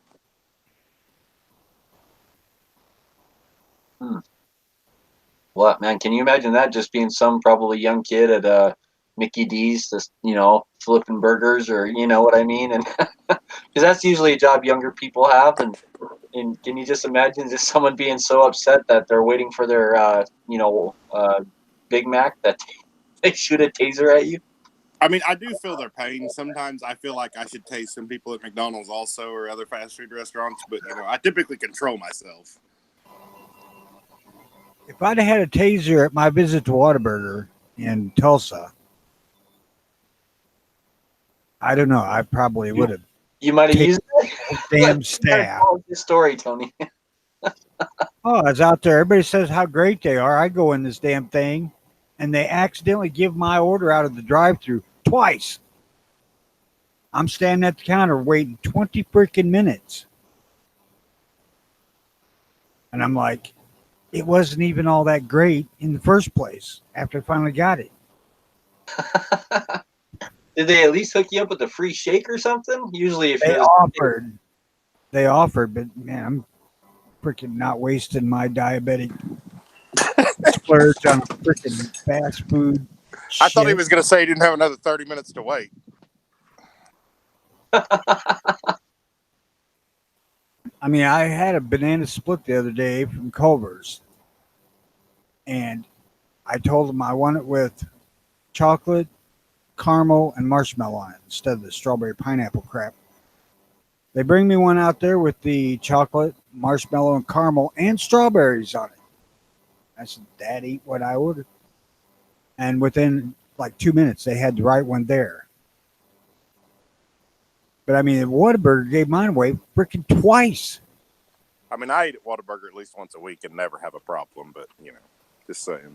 I'm just going to go on a limb here and say that this lady's no longer going to carry a taser. Next time she's going to have mace.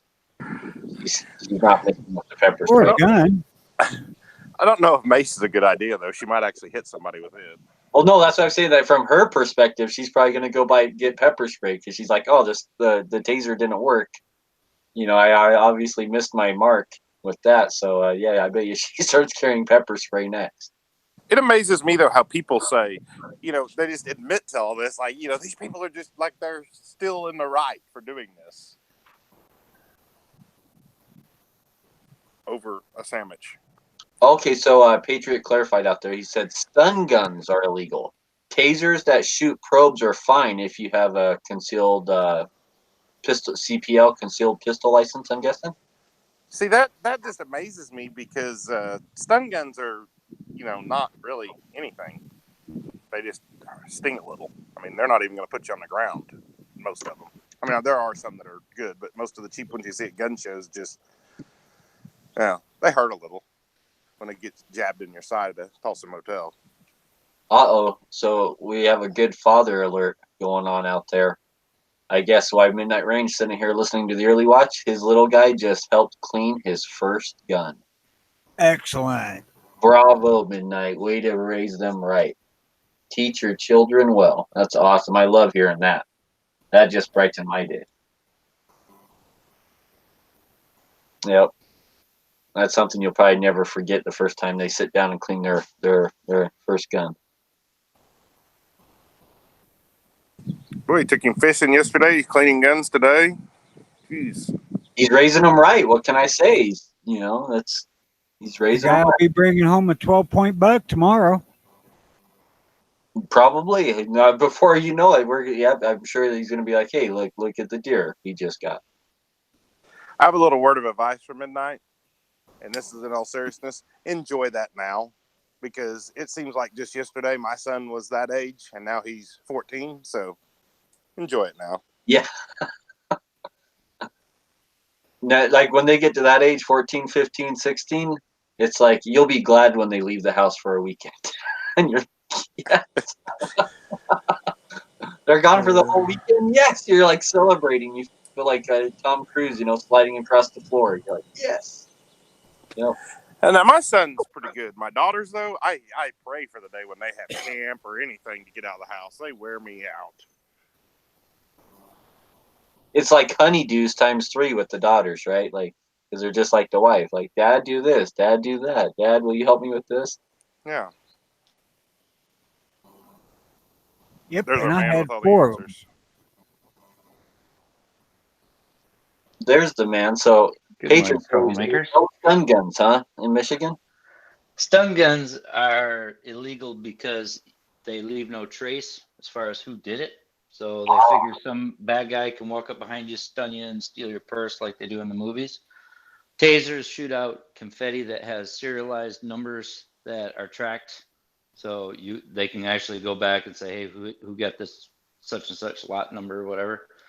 So that's the only reason you can use a taser. But tasers, the 2-shot, and depending on which one you have, the front end of the taser works like a stun gun. But a stun gun, they work or whatever, but they can't trace them. That's their reason. So what about like mace or pepper spray? We can have mace and pepper spray, but it's a certain percentage, like 0.2% or 0.02%. It's different than most of the country. So basically, you could shoot it into your pizza. Yeah, maybe. Yeah, it's some percentage. I don't know. It could be 2%, or I don't know what the actual number is. But one way to figure that out is if you go do like Amazon or any of those places where you can order that stuff. Most of the places have their own sites, and they'll say, hey, we can't ship to your state or whatever. But then there'll be limits too. So if your state has one of those weird, capacity, or, the size of it, or whatever percentage, it'll be listed. So make sure you check those out, because Amazon won't send you something unless they're able to, I guess, or there might be a mistake somewhere. But Normally, you can put it in your cart, but as soon as you try to buy it, they'll say, "Whoa, you can't have this." Laws like that to me are just as annoying to me and just aggravate me just as much as gun-free zones, though, because that's just, how many criminals use pepper spray or stun guns that you buy at the gun show that normally won't even put people on the ground for crimes. Yeah, My well, friend, I'm in the hot sauce and spicy stuff, and my friend bought me this pepper powder, and it's like 10 times more caustic than like the most powerful pepper spray out there. And you take So you're just going to carry that in your back pocket, or?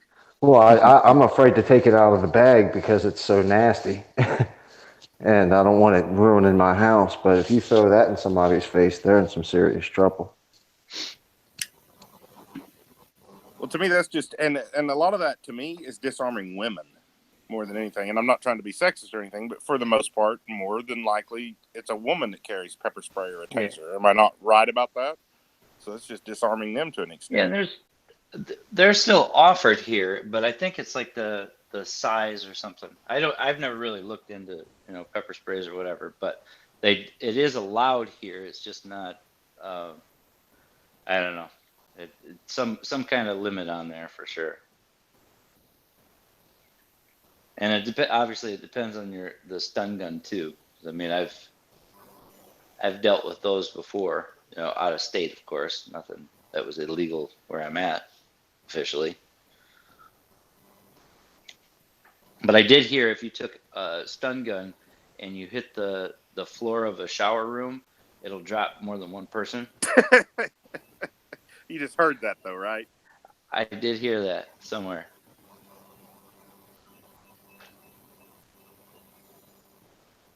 I don't know, but the little stun gun Armentia carries would not put you on the ground. It just stings a little. Yeah, but is that intimidation too? The ones that make the loud noise when you hit the button? Yeah, hers made the loud noise right before she hit my side with it. Yeah.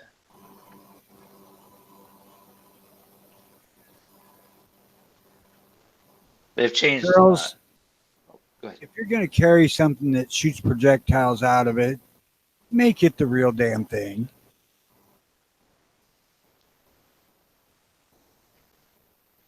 Yeah, even mace or the pepper sprays, you can get them with like a water charge to practice, because you definitely want to practice. And if you're using mace, you want to make sure you spray it in the air and walk through it so you can get the feel of how it's going to feel when it blows back on you, so you don't freak out.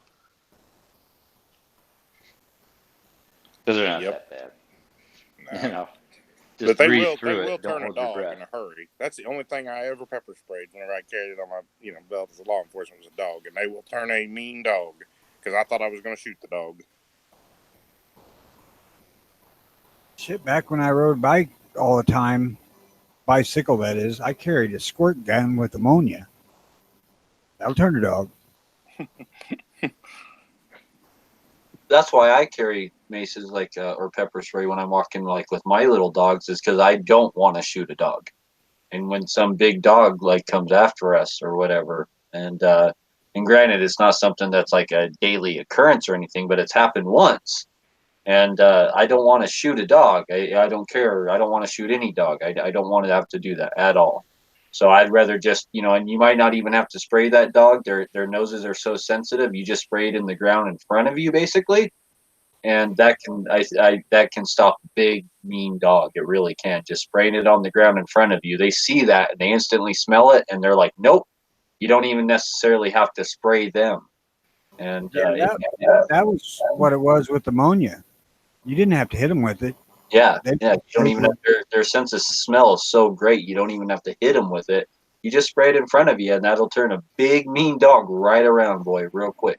Well, the dog I pepper sprayed, I wasn't taking the chance to spray it in front of him. He was coming toward me, and I had my Glock in one hand, and I reached down and grabbed my pepper spray and sprayed him because we were right in the middle of town, and I thought I was going to have to shoot him, and there were people standing all around. And the people that owned him were really trying to call him back because they knew he was about to get shot.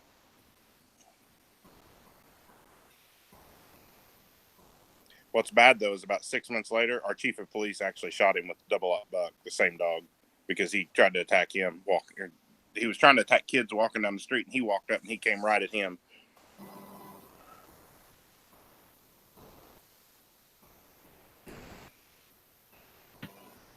I had this really good story today to go, and Instagram erased it. Wouldn't you know it? Yeah. So, have you heard what the Oregon governor said about? Here, I'll just read the quote. So, this is the Kate Brown, Oregon's fascist governor. I will mobilize the state police if Senate Republicans try to block a vote on a sweeping climate plan. They will be arrested and forcibly brought to chambers. That's a quote she put out there. And I had this really good story about. I can't remember now because I can't see the story if it was a senator or a just a congressman or what it was out of Oregon said. Make sure the people you send are bachelors. Make sure you only send bachelors to come do this. Wow. Yeah, and he was making the point like, yeah, you try it, right? Like, go ahead, try it. And but he put it out there in the public, like, it was a publicized quote, and I can't remember if it was like a council member or just maybe a mayor of one of the towns. It was someone in the political arena in Oregon, but his response to this Kate Brown's quote was, make sure you only send bachelors. He was one of the senators, the state senators. He was one of the state senators, and he said, be sure and send bachelors and heavily armed because I'm not going to be a prisoner in my own state capital.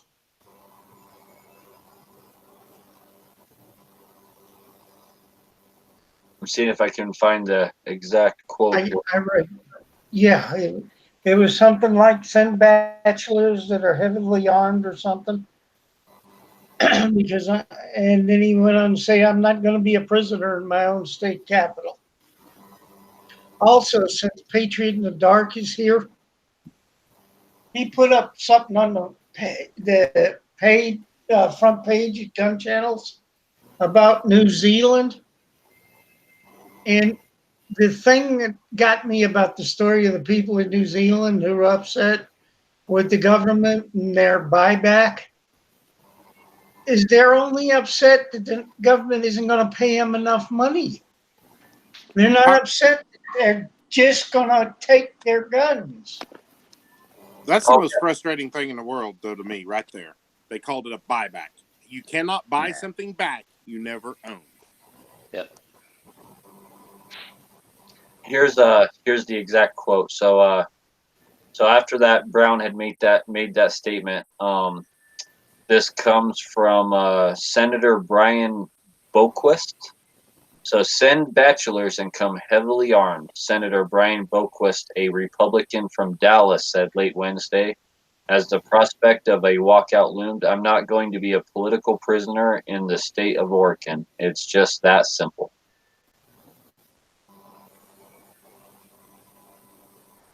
So, yep, I'll agree with that. That makes a lot of sense. At least he's putting it out there. I kind of like people like that kind of hit hard like that, hit real hard back, and it kind of puts things into perspective for certain people. I really do like responses like that. Something like that might be the way the stack of dominoes towards civil war falls. One governor overreaching and everybody seeing that, and other governors trying it.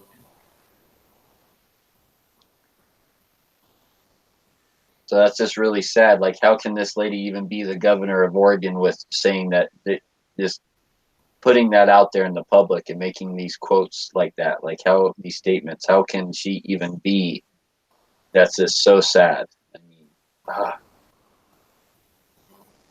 I don't even know what to think about that other than that Oregon needs to get rid of her. They need to drop her like a rock.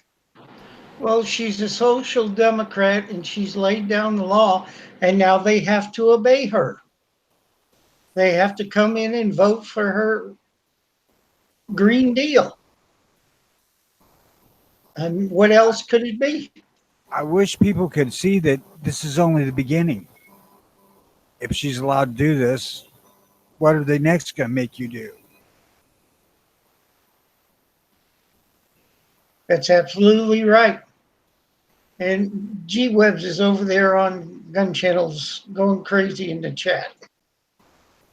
Oh, I've been reading this story. Let me go check to see.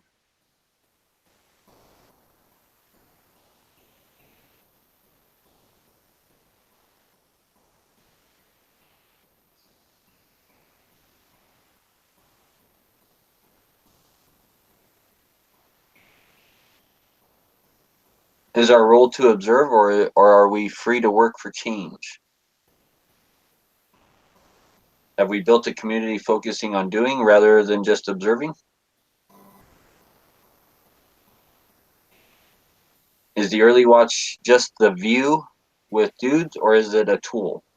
Yeah, no, it definitely can be a tool.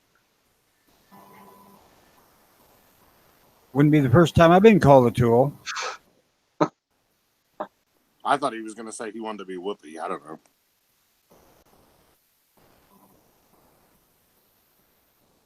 Let's see, and with that, we've been going for 2 hours now, and we usually like to keep this program right about 2 hours.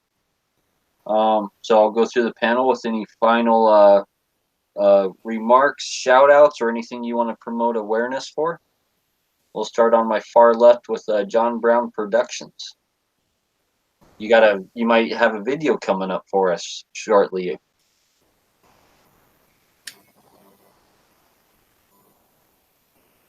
Oh, John Brown might have walked away there for a moment. Oh, there he is. Yeah, I did for just a second. Then I had to come back and find the button. Yeah, I'm working on it. We need to get on that suppressor thing that we just put up. And other than that, I got nothing except thank you for inviting me on here. Yes, sir. Glad to have you. David Kingpin, do you have anything coming up or anything you want to promote awareness for? Any shout outs? Yeah, thanks for having me. I appreciate it. Check out everysecondmatters.com. Yes, sir. Patriot, do you have anything coming up? Any more challenges or anything you want to promote awareness for or shout outs? Well, thank you for having me. One thing I would like to mention, Jared put out a video, I believe early this morning, about a bill that's going to both sides, House and about banning handguns. So go check out his last video. He gives some information. There are the contacts in the description so that anybody out there can call these people. I believe they're both from Massachusetts, maybe. I'm not certain, but check it out. Guns and Gadgets, Jared. Also go and check out the conversation, the bits and pieces, if you don't listen to the whole thing, of the talk they had about the NRA a week or so ago. Yeah, that's about it. I've got some things coming, but just make sure you get out, especially right now. We're working for, obviously, July 4th is coming up, so every second matters in July. Do something fancy, something that turns some heads. Make sure you go out and talk to real people. That's it. Great Thanks for advice. having me. Great advice, sir. Thank you. Thank you for joining. You're always welcome. Gunsnob, do you have anything coming up? Any videos coming out or anything you want to shout out or promote awareness for? I got some videos coming out sometime, but that's not important. I want everyone to make sure they call, email both their senators and congressmen and explain to them why we don't want suppressors banned. And whether you have, like me, you have really pro-gun congressmen you feel like, or you have terrible congressmen, call them and tell them either way. And talk to people, tell people, talk to other people around you, real people, like Patriot said about suppressors and stuff. Because right now, I think suppressors is where we're going to be fighting for the next month or two. I agree with that too. I think that is going to be a real fight that's coming up. I think it's going to be a long, dirty one too. Yeah, I think it'll go for a while. I think with a little bit of work, I think we can beat this, unlike the bump stock one, because it's going through Congress, and I think we can actually beat this one with just some work and effort on our parts. So Hey, tell Snob, everyone are you you know. petting a duck? I thought it was the armadillo. There's something. What was it? You're either jumpy or you're petting a duck. We're getting I don't know found what there. I don't know. I didn't hear it. I don't know what it was. It sounded like they're rubbing on a balloon there. I don't have any clue. Petting a rubber duck. No, I'm sorry. No, it's okay. It's probably my earbuds. I'm probably wiggling against my shirt. I'll hold them out. No, it's A little, okay. We distracting. can hear you just fine. We just could hear that duck squeaking in the background. Well, I got a pet duck in my house too, so Hangs out in the bathtub all day. yeah. Tony, you have anything you want to shout out or promote awareness for? Anything coming up other than you're going to be reloading on a progressive? Maybe. I don't know about that yet. Just check out gun websites. There's plenty to do there. It doesn't cost you nothing to get in. If you really want to be on one of these, just ask. Anybody can come in and join.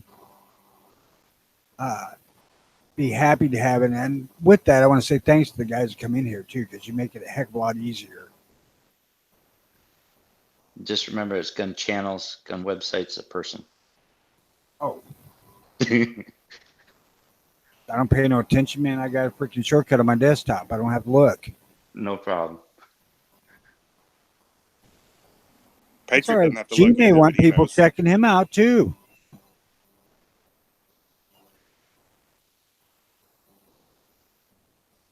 And of course, good day, everybody.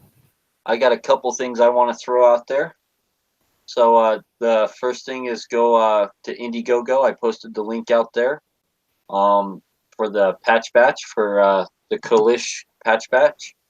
A giant Kalish patch, AK-47 patch. I believe I heard it was going to be 9 inches long, or one of them's going to be 9 inches long. I think there's going to be 3 patches in that. I posted that link out there. Definitely go support that Indiegogo that G-Webs is doing out there. Also, I would like to shout out the 1639 in Washington. Go to the Second Amendment Foundation, or go to the GoFundMe page. If you type in GoFundMe, and I'm sure if you just typed in 1639, it'd pop right up. Either way you want to go over there and support is fine with me. But go over there and support the 1639 in Washington. American Suppressor Association. Go support that. We're definitely going to be fighting for our suppressors. Like we talked about earlier, it's going to be a long battle. Early watch will not be on Tuesdays. That's when I go to the range. If someone would like to guest host early watch on Tuesdays, we would love to have you. I think Tony would still love to join and help you out and stuff on Tuesday. So if someone would want to step up, by all means, let us know. Email Tony over at earlywatchil@gmail.com, or get a hold of me through social media or gun channels, and we can definitely arrange that if you would like to host the early watch on Tuesdays.